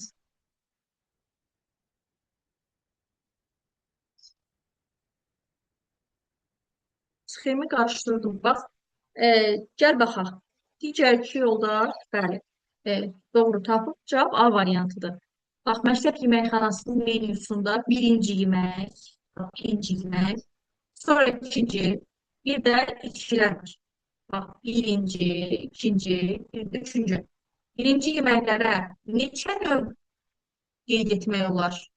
Gülnaz, səsi açıb qeyd eləyə bilərsən. 3, bəli. İkinci yeməklərə isə 2-dir. Bəli. İşçilərdə həmçinin 2, bəli. 3-2-yə vururam. 6 2-yə 12 növdə yemək götürmək olar. Bax, bir dənə, yəni bu o qədər əndəsi çətin deyil. Dovğa götürür, balıq götürür, oradan kompot götürür. Toyuq götürür, nə bilim, kotlet götürür, çay götürür. Yəni belə digər ədədlər hansı ki, bayaqki o stol məsələsindəki kimi şaxələnmə üsulu ilə onu işləmək mümkündür. Sonra şəkillərdə 5 qarpızın arasında tarazlıq münasibəti göstərilib. Hansı qarpızın ən yüngül olduğunu müəyyən edin. Yəni, e, belə deyim də, bu tipdə suallar biraz informasiyanın emalı və ya emal deyəndə söhbət hardasa məntiqin bir balaca içə düşməsindən irəli gələn məsələlərdir. Yəni, məsələn, e, qarpızları hardasa qarpızların nömrəsi kimi görün. Oradakı, məsələn, 1 3-dən ağırdır, kimi görməyin. 3 1-dən böyükdür axı. Məsələn, 1 nömrəli qarpız ağırdır, 3 nömrəli qarpızdan. Bu belə qeyd edilir. Və ya da siz fərqli metodlarla da işləyən uşaqlar var təbii ki. Sonra 3 nömrəli qarpız baxıram ki, nədən ağırdır? 3 nömrəli qarpız nədən ağırdır uşaqlar? Hı? Hı -hı. Buyurun. Qarpızdan ağırdır, bəli. Nömrəli qarpız ağır olacaq 5-dən. 5 nömrəli qarpız ağır olacaq 2-dən. 2 artıq heç bir şeydən ağır deyil. Yəni, ən yüngül qarpız orada 2 olmuş olacaq. Yəni, bu şəkildə də təyin etmək mümkündür və yaxud da bunu bəzi uşaqlar fərqli metodlarla işləyir. Bəlkə siz də sualı görəndə yəni başqa bir metodu düşünürsünüz. Bunu mən bu şəkildə qeyd edirəm ki, ən yüngül qarpız burada çünki heç bir şeydən ağır deyil. Ən yüngülü burada qarpız sayılmış, 2 nömrəli qarpız sayılmış olur. Sonra informasiyanın forması qrafik forma avtobusda uşaq və yaşlı sərnişinlərin yerlərini göstərmək, bu qrafiki informasiya saymış olur. Uşaq və yaxud da yaşlı sərnişinlərin yerlərini göstərmək qrafiki informasiyadır. Yəni qeyd olunur ki, orada tutaq ki, və yaxud da şəkillə və yaxud da e, əslində bu belə bir şey bizdə yoxdur. Bizdə adətən əlillər üçün və yaxud da əlil arabalarında avtobuslara minən şəxslər üçün xüsusi avtobuslarda yerlər var təbii ki, boş yerlər olur. Həmin yerlərdə oturacaqlar olmur və yazılır ki, bura əlillər üçündür və s. Ona görə həmin hissələrdə xüsusi qrafiklər qeyd olunmuş olur, əlil arabaları qeyd olunmuş olur və s. Biraz uşaq və yaxud da yaşlı sərnişinlər üçün yerlər şəxsən bizdə nə qrafik olaraq, nə mətin olaraq qeyd olunmur. Amma qrafikdir. Dərslikdə sözlərin yazı qaydalarını vermək təbii ki, mətin formasıdır. Mağazanın açılış vaxtını bildirmək ədəbi formadadır təbii ki. Yolda sürətin maksimal həddini qeyd etmək, sürətin maksimal həddini qeyd etmək, təbii ki, bu da ədəd informasiya aid etmək olar. Bir də konstruktorun yığılma qaydasını vermək. Konstruktor nə deməkdir? Məsələn, o elektronik əşyaların içərisindən çıxır. Yəni, nəysə nəyə quraşdırmaq üçün, tutaq ki, belə, daha çox o köhnə toybox yumurtalar var, yumurta oyuncaqlar, kinderlər. Açanda içindən konstruktor çıxırdı belə kiçik.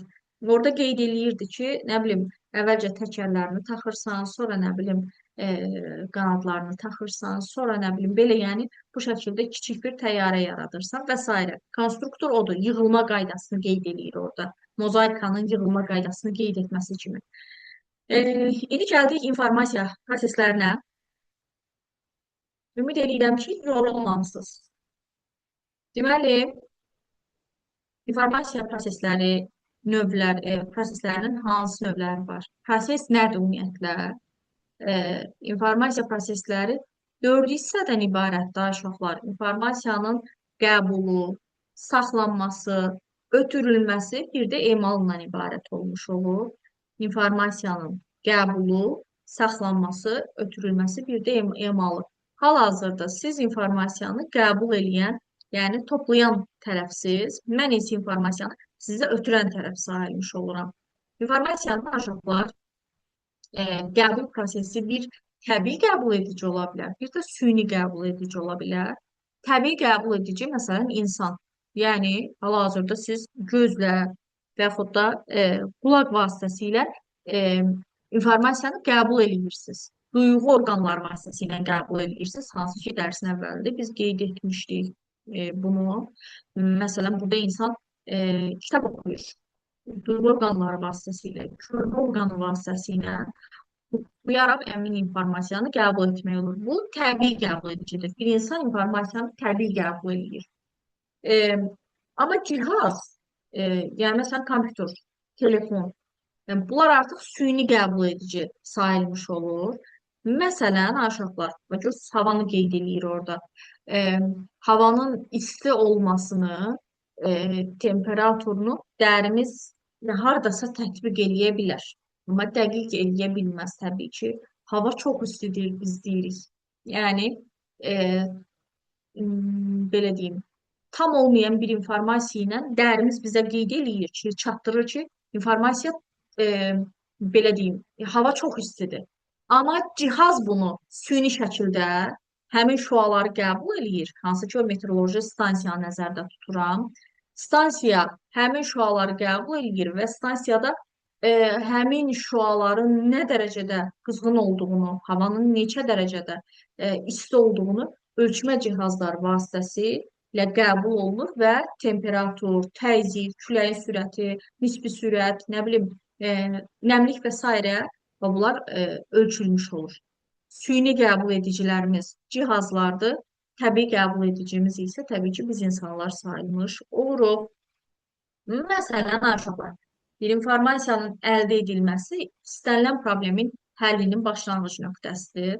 Bəlkə evinizdə nənə babalar var, yəni bilərsiniz ki, məsələn təzyiqin ölçülməsini və yaxud da nə bilim şəkərin ölçülməsini nəzərdə tuturam. Həkim deyir ki, get təzyiqini və yaxud da şəkəri səhər ac qarına ölç, nə bilim yeməkdən sonra ölç. Bəlkə də rastlaşmısınız, yəni sizdən uzaq olsun, amma var yəni. E, Deyir ki, məsələn ac qarına ölç, yeməkdən sonra, nə bilim axşam yatmamışdan qabaq və yaxud da stresli vaxtda ölç. Ölçərək həmin süni ölçmə cihazı vasitəsilə ölçərək yazır. Səhər filan saat, günorta filan saat, axşam filan saat tutaq ki, yazır ora. Deyir ki, informasiyanın deyir əldə edilməsi, qəbul edilməsi istənilən problemin həllinin başlanğıc nöqtəsidir. Yəni qəbul eləyib yazaraq informasiyanı qəbul eləyib sonra saxlayaraq problemi həll etmək mümkündür. Həkim həmin kağıza baxır, həmin qeyd vərəqinə baxır, deyir ki, hə, sənin deməli təzyiq və yaxud da filan problemin stresli anında daha çox deməli qalxırmış, daha çox sənə problem yaradırmış. Bax, həmin problemləri həm ölçərək, həm sonra onu bir yerdə qeyd edərək, saxlayaraq təbii ki, problemləri həll etmək mümkündür. Mən hamımıza məlum olan, yəni bəzi yönlə qeyd elədim. Bu kimsə mənə bir daha dərsdən çıxmısan elə. Aha. Bu olur belə. Sonra informasiyanın saxlanması.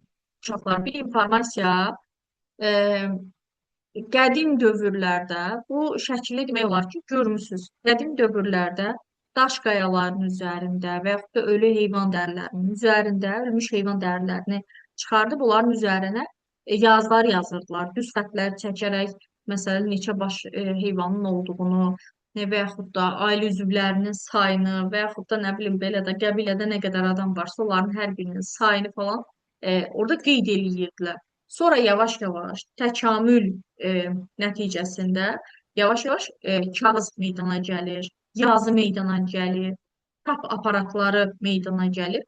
Hansı ki, çap aparatı deyəndə, yəni söhbət bu aparatdan, bu printerdən söhbət getmir. O vaxtki o çap aparatları əlyazma nəşrlər formasında, əlyazma çap aparatları kimi deməli, sadəcə belə deyim, düymələri, klaviatura düymələri kimi basaraq, onlar elektriklə işləməyən çap aparatları olub, belə qeyd edeyim. Niyə? Çünki həmin dövrdə elektrikin kəşfi olmamışdı. Yəni, əvvəlcə yazı meydana gəlir, sonra kağız, sonra çap aparatı, sonra elektrikin kəşfi, sonra ilkin kompüterlər, perfokartlar falan, sonra da yavaş-yavaş maqnit, optik, elektron disklər və s. Gəlin baxaq aşağılar ki, görək hansı bizim indiki dövrdə olan yaddaş qurğularımız var. Məsələn, aşağılar maqnitlər hansılardır? Maqnit olaraq HDD-ni nəzərdə tuturam. HDD bizim maqnit diskimiz sayılmış olur. Belə bir diski, bunu mən aparat təminatına daha ətraflı keçəcəm. Bu maqnit diskdir, HDD-dir, hard diskdir. Kompüterin içərisində yerləşdirilir. Diskdən içərisi hard, ingilis dili keçirsiniz. Hard çətin deməkdir. Çətin, yəni çətin disk deyəndə, yəni içərisində dəmir disk var, ona görə onu elə adlandırırlar. HDD, hard disk, xarici yaddaş qurğusu sayılmış olur. Sonra bizim, mən yazdıqca, mən dedikcə yəqin ki, siz də qeyd eləyirsiniz bir yerdə. FDD-lərimiz var. FDD, floppy diskdir, elastik diskdir. Bax, bunun müxtəlif adları var. Maqnit diskdir əvvəlcə. Floppy disk. Floppy yumşaq mənasını verir. Yəni, yumşaq diskdir. Hardasa yəni bu şəkildə adi disklər kimi sərt disk deyil. Yəni, bu qırıla bilən bir disk sayılmış olur. Amma floppy disklər, FDD-lər yumşaq olmuş olur. Floppy elastik, yumşaq, disket, FDD. Həcmi də 1,44 megabayt. Ölçü vahidlərini inşallah keçəndə sizə daha yaxşı aydın olasıdır ki, 1,44 megabaytlıq bir disketin içərisində heç nə yerləşdirmək olmaz e, indiki vaxtda. 1,44 megabayt çox az bir tutum sayılmış olur. Bu 1,44 megabayt həcmə malikdir və ən kiçik tutuma malik olan yaddaş qurğusu sayılmış olur.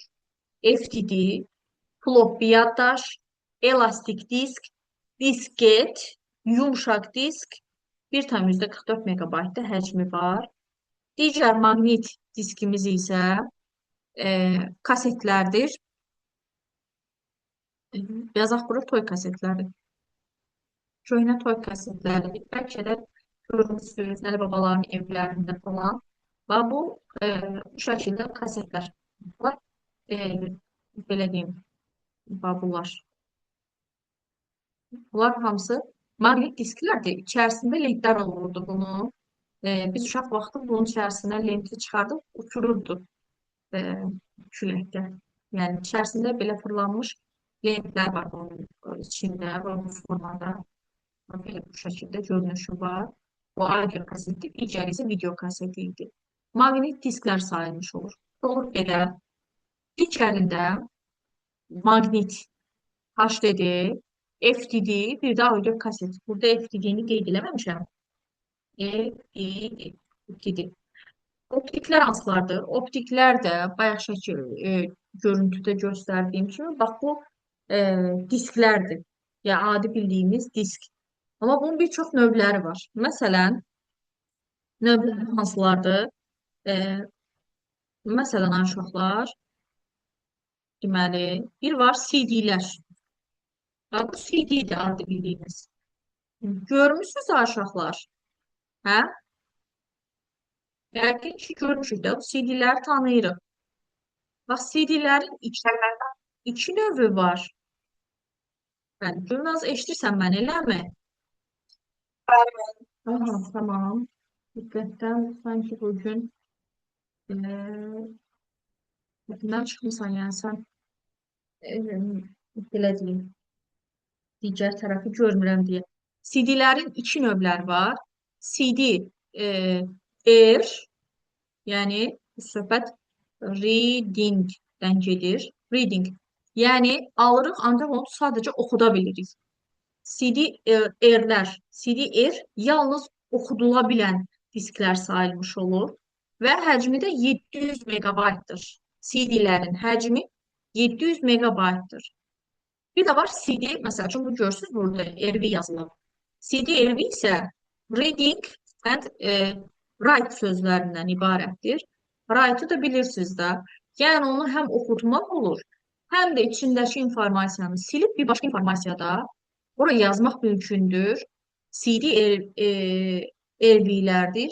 Yenə eyni şəkildə həcmləri 700 megabayta bərabər olmuş olur. Bir də var bunların DVD-ləri, hansı ki mənim əlimdəki DVD-dir.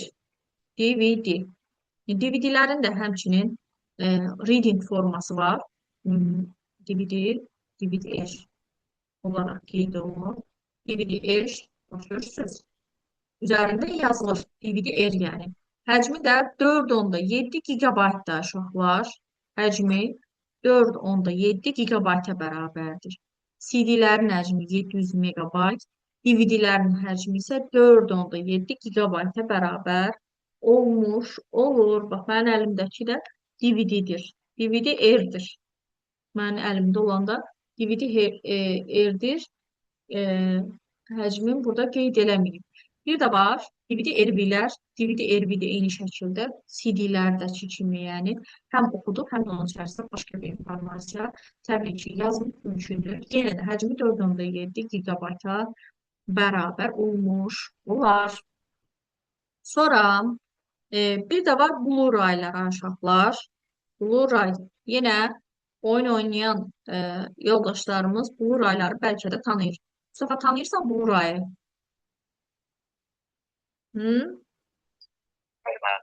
Tanımırsam bunu mən uşaqlardan eşitmişəm. Yəni e, ki Blu-ray sizin o çox sevdiyiniz oyunlar var. E, deməli education olan hansı idi? Minecraft idi, yoxsa bilməm nəyinsə bir versiyası var imiş və o 50 gigabayta qədər həcmi var imiş. Məsələn, o 50 gigabaytlıq oyunları Blu-rayların içərisində yerləşdirirlər. Bu Blu-rayların xüsusi tarixi var. Nədən ibarətdir? Məsələn, CD, DVD-ləri az güc tanıyırsınız. E, tanımamaqda səbəb, məqsəd nədir də? Siz daha çox flash kartları tanıyırsınız. Çünki bu dövrün uşaqlarısınız. Bu dövrdə də flash kartlar, nə bilim telefonun yaddaşında falan saxlayırsınız bəzi informasiyalı və yaxud da kompüterin yaddaşında. Flash kartlar yavaş-yavaş meydana gəldiyi dövrdə bu CD-lərin, DVD-lərin tarixi bitmiş olur. Yəni istehsalı dayanmasın deyə təsəvvür eləyin, CD-lərin, DVD-lərin həcmi 4.7 gigabayt, ölçülərdən az güc başınız çıxır. Yəni həcm çox azdır. Bu tərəfdən də flash kartların həcmləri 4 gigabayt, 8, 12, 16, 18, 20, 24 gigabayta qədər yavaş-yavaş artmış olur. Hətta terabaytlarla belə ölçülmüş olur. Ölçü vahidlərinin indi növbəti dərsdə keçəcək. Təbii ki, heç bir alıcı 4.7 gigabaytlıq bir diski almaz. Yəni həcmi bu qədər kifayət qədər olan flash kart dura-dura. Yəni bu diski istehsal edən şəxs deyir ki, nə edim? Mən yaxşısı budur, elə bir disk istehsal edeyim ki, həcmi çox olsun. Yəni insanlar həqiqətən ona ehtiyac duyub alsınlar. Yəni ona görə bax bu Blu-raylar, yəni mavi disklər yaranmış olur. Həcmləri də 25 gigabaytdan, 50 gigabaytdan, 75 gigabayta qədər olan Blu-raylar var. Kifayət qədər yaxşı həcmli, deyərdim, hardasa bir neçə il bundan qabağa qədər. Bu olur belə, amma hələ də istifadə olunur. Yəni uşaqlardan eşidirəm ki, ay müəllim, hər hansısa bir oyunun məsələn həcmi 50 gigabaytdır.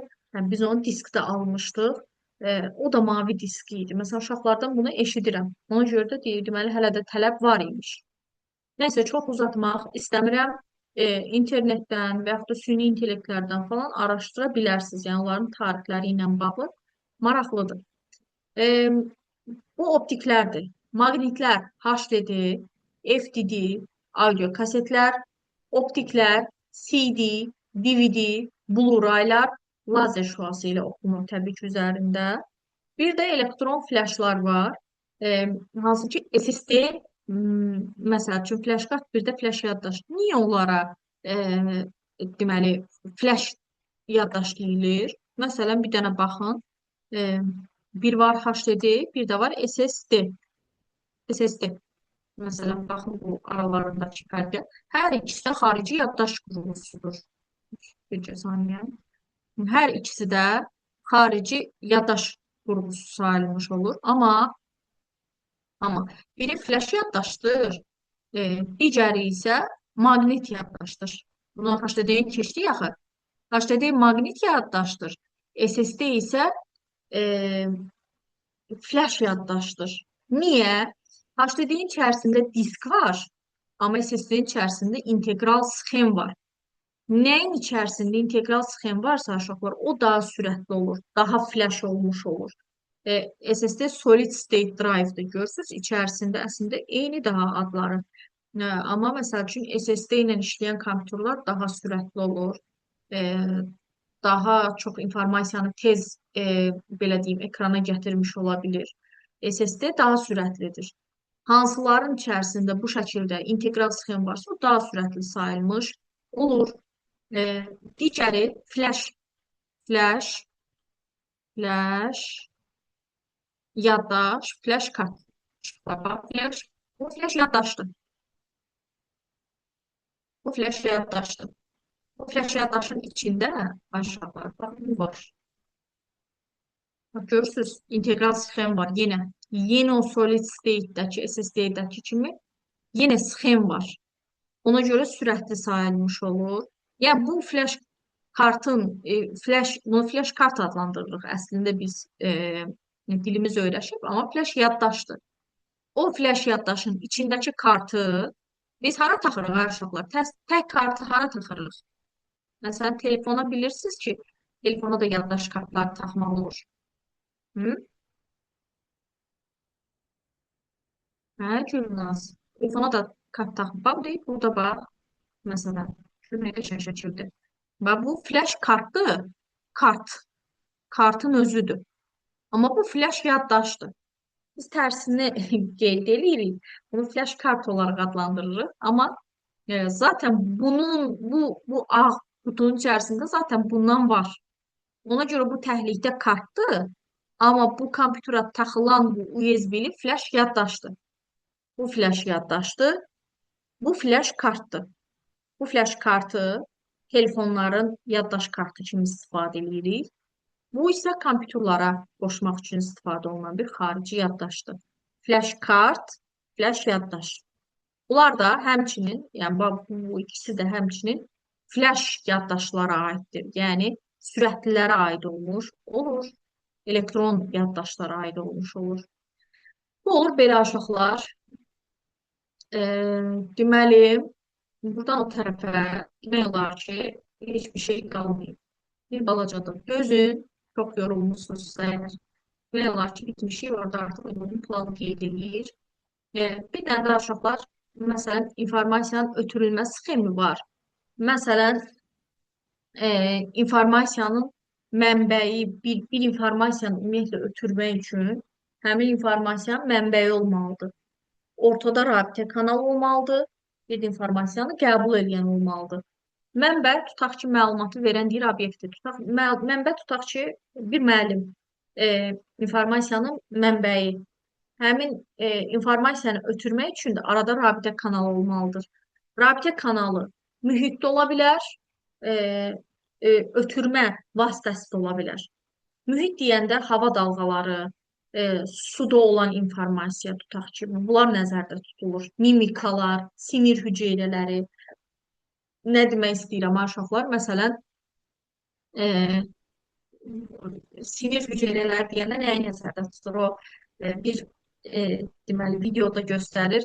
Ana gülərəkdən danışmayan kiçik körpəsinə gülərəkdən deyir ki, sən məni gecə yatmağa qoymamısan, yemək yemirsən, niyə sözümə baxmırsan falan.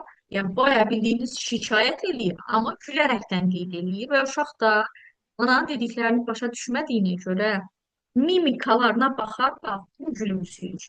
Yəni, insanın sinir hüceyrələri vasitəsilə rabitə kanalı orada sinir hüceyrələridir, mimikalardır. İnformasiyanı ötürə bilir. Yəni, bizim mimikalarımız çoxudursa, tutaq ki, qaşımızı belə qaldırırıq və yaxud da gülümsüyürüksə, baxın, mimikalar vasitəsilə də informasiyanı ötürmək olar. Ötürmə mühiti sayılmış olur. Mühit hava dalğaları, radio dalğalardır, sonra maqnit dalğalardır, hətta delfinlərin görürsünüz, delfinlər bir maniyəni necə tapır? Siqnal ötürür, siqnal gedir, maniyə dəyir, bilir ki, aradakı məsafə nə qədərdir, yarasalar da həmçinin gündüz gözləri görmür onların, siqnallar vasitəsilə, deməli, ötürmə siqnallar vasitəsilə, orada kanalı olar da həmin o siqnallardır. Ona görə, bax, ötürmə mühiti, radio dalğalar, maqnit dalğalar ola bilər. Ötürmə vasitəsi isə, ötürmə vasitəsi nə ola bilər? Ötürmə vasitəsi teleqraf, telegram və yaxud da elektron poçta ola bilər, nə bilim, telefon ola bilər, kompüter ola bilər, radio ola bilər. Bunların hər biri ötürmə vasitələridir. Yəni, quruludur. Amma mühitdir. O fizikadan keçmişsiniz. Ötürmə mühitlərini keçmişsiniz yəqin ki, dalğalar falan, şüalar var. Hər biri mühitə aid olmuş. Orada əlavədən nəyi qeyd edirdi? Bir informasiyanın qəbul olunması. İnformasiyanı mütləq şəkildə bəli, rabitə kanalı ilə ötürülür ki, qəbul edən bir tərəf olsun. Məsələn, deyir ki, Tahir televizorda verilişə baxır. Burada Tahir informasiyanı qəbul edən tərəfdir. Sonra e, hava vasitəsilə, təbii ki, oturur da görmə vasitəsilə televizora baxır, kanal olur, orada havadır. M- Mən bilirsə televizor sayılmaz. Olur. Bir də uşaqlar, axı biz orada prosesləri qeyd eləmişdik. Bəli, sonda bu konspekti sizə atacağım. Böyük ehtimalda hər dərsin e, bu şəkildə konspektini, yəni alına bilən dərslərin təbii ki, elə dərslər var ki, hesablama olasıdır. Yəni belə, bu emal dördüncü proses yazılıb, görürsünüz? Yəni hansı ki, burada qeyd olunmuşdu da ki, informasiyanın dörd dənə prosesi var. Aşağılar. Bir informasiyanın qəbulu, saxlanması, ötürülməsi, emalı. Qəbul elədikmi informasiyanı? İnsan da qəbul edə bilər, cihazda saxlama qurğularını da qeyd etdikmi? Bəli, müəyyən bizim yaddaş qurğularımız var. Ötürmə, bir də emal. Aşağılar. E, emal deyəndə nəyi nəzərdə tutur? Bu sondur demək olar ki, qeyd edəcəm bunu da inşallah sonra bilirəm ki, yorulmusunuz. İnformasiyanın emalı. Bax, məsələn, emal deyəndə nəyi nəzərdə tutur? E, riyazi məsələni həll etmək. Məsələn, hər hansı bir riyazi məsələni həll eləyirsinizsə, deməli siz o məsələni emal etmiş olursunuz.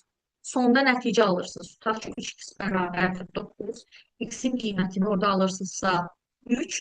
Bax, bu emalın nəticəsi yeni informasiya yaranmış olur. Və yaxud da indi məsələn aramızda Python proqramlaşdırmanı bilən şagirdlər var. Məsələn deyirəm ki, deməli uşaqlar bir var alqoritm dili, bir də var Python dili. Yəni yazıram, tutaq ki, şərt blokundan istifadə edirəm, alqoritmi qururam, hər qolu, yox qolu. Mən o Python dilində də if-dən istifadə edəcəm. If, sonra da else. Yəni eyni bir məsələni həm alqoritm dilində, həm proqram dilində qururamsa, orada sadəcə forması dəyişir. Və yaxud da nə bilim, buraya yazıram, book, kitab, sonra nə bilim, buraya yazıram, tutaq ki, kniqa, sonra bir də yazıram bura, kitab. Görürsünüz, eyni sözü, yəni fərqli dillərdə yazdım, emal etdim, amma sadəcə formasını dəyişmiş oldum. Yəni, əsaslı şəkildə heç nə dəyişmədi və yaxud da yeni informasiya yaranmadı. Və yaxud da, məsələn, hamımızın adını Gülnaz, Fatimə, Mustafadır, sonra Yasəmən, Fidan, hamımızın adını, soyadını belə ardıcıl formada yazın. Yəni mətn formasında yazaq. Təbii ki, o formada yazmış olsam, çox yazıram. Tutaq ki, bir sinif şagird yazmışıq. Orada tutaq ki, Fidanın adını tapmaq hardasa biraz vaxt apara bilər.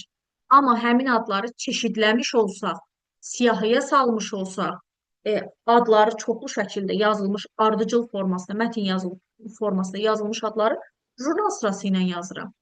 Soyadı bilirsiniz də, məsələn, soyadı A ilə başlayanlar adını həmişə yuxarıdan axtarır. Soyadı X ilə başlayanlar Xəlilova.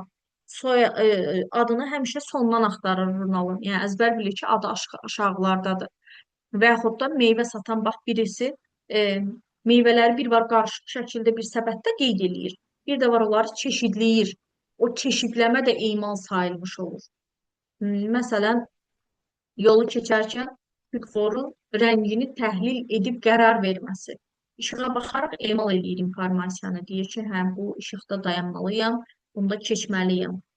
Mətnin xarici dilə tərcümə olunması emal prosesdə, amma forması dəyişir.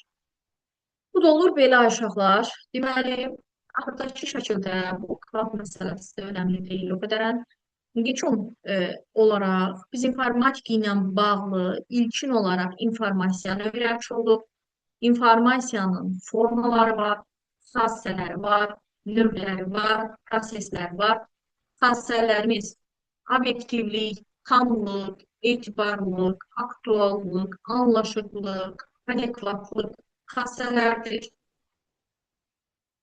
İnformasiyanın təqdim edilmə formaları mətin, ədəbi, qrafik, səs, videodur.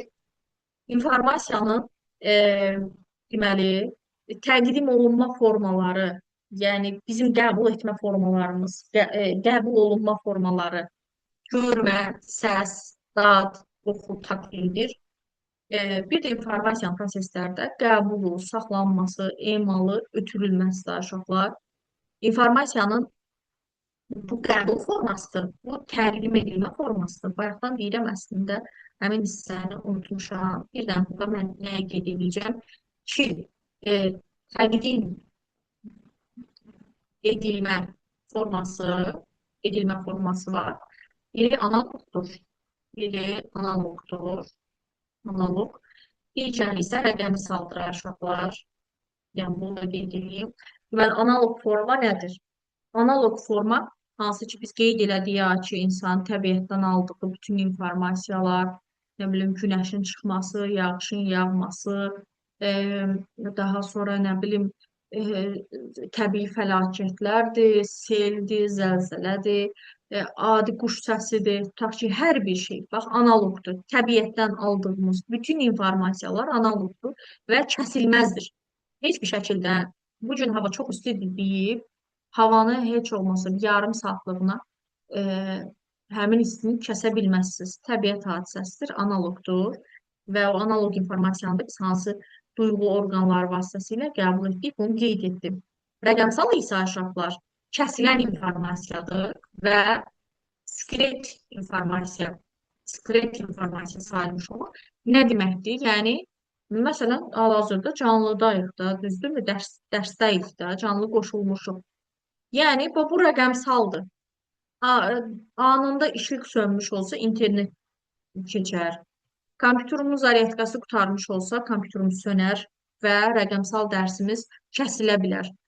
Rəqəmsal informasiya kompüterdən, telefonlardan aldığımız informasiyadır, kəsiləndir, diskretdir.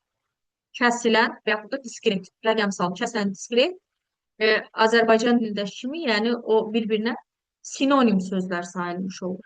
Analog isə kəsilməz. Kəsilməz analogdur, analog isə kəsilməz sayılmış olur. PDF-i bəli dərsin sonuna atacağım və mən sizə uşaqlar Dimin kitabından, Dim toplu kitabından, bir də Kodera kitabından deməli, belə qeyd edeyim.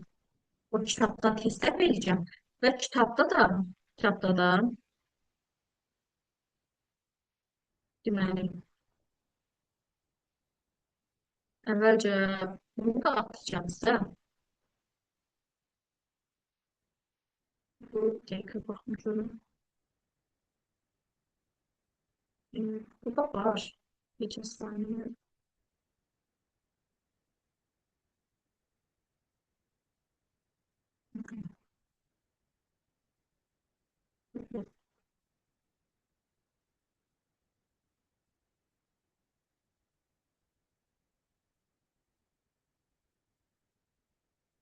Deməli,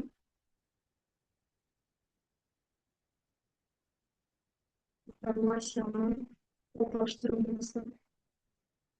Bəli, bu birinci bölmədir. Bir daha onu qeyd edeyim ki, birinci bölmədə orada təhlükəsizlik var. O sualları işləməyərsiniz. Necə saniyə var? Bəli, budur. Məsəl üçün, burada belə bir suallar var. Nə keçmişəmsə, ona aid işləyərsiniz, artıq işləməyərsiniz. Məsəl üçün, burada S işarəsi nəyə bildirir? Bunu, məsəl üçün, keçməmişəm, ziyan verici proqramlar falan keçməmişəm. Birinci bölmə biraz bir balaca qarışıqdır. İnformasiyanı, bax, qəbul etdiyi informasiya forması keçmişəm. Sonra səs formasında ötürmə vasitəsini keçmişik. Qrafik təqdim edilmə forması keçmişik. Mülahizələrdən hansı yanlışdır? Kitab informasiya daşıyıcısı, diskret, nəticəvilik, obyektivlik, bax, xassələrini soruşur. Keçdiklərimdir bugün. Nəyi keçmişəmsə, bunları yazarsınız. Hansı informasiya daşıyıcısına aid edilmir, keçmişik. Mətni bir dildən digər dilə tərcümə olunması emal prosesi sayılmış olur. Emal, dil tərcümə etmək nəyə aiddir? Toplanma, qəbul, ötürülmə, saxlanma, dəqiq kodlaşdırma emal yazmalıydı bura. Sonra sadəcə bir sualı vermək istəyirəm. Deməli, 29 nömrəli suala baxmaq istəyirəm. Zəhmət olmasa, sürətli şəkildə 29 nömrəli sualı yazın, göndərin. Görüb nə olur 29 nömrəli sual.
Hı hı.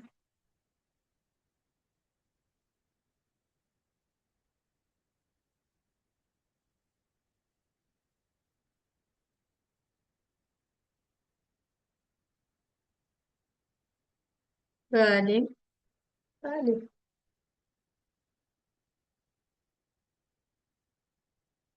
Hə, Mustafa.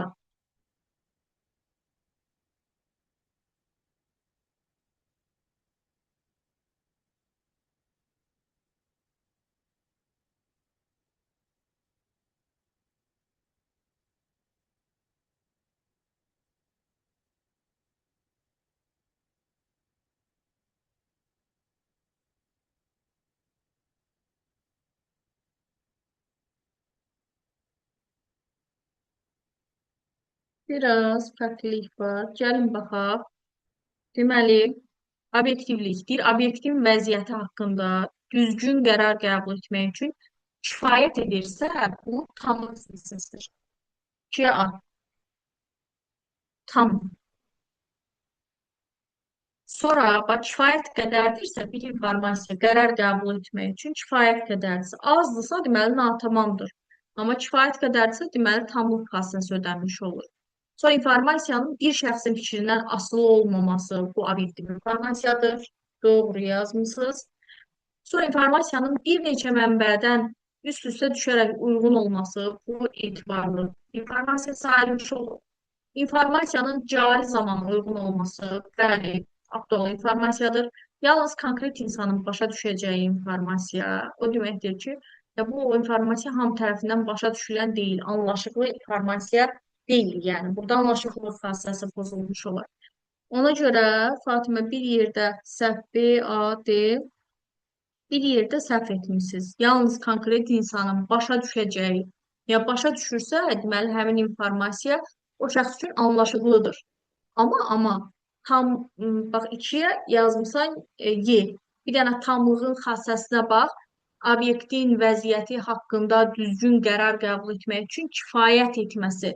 Bir informasiya kifayət qədərən həmin informasiya haqqında mən sənə məlumat ötürmüşəmsə, deməli o informasiya tamdır.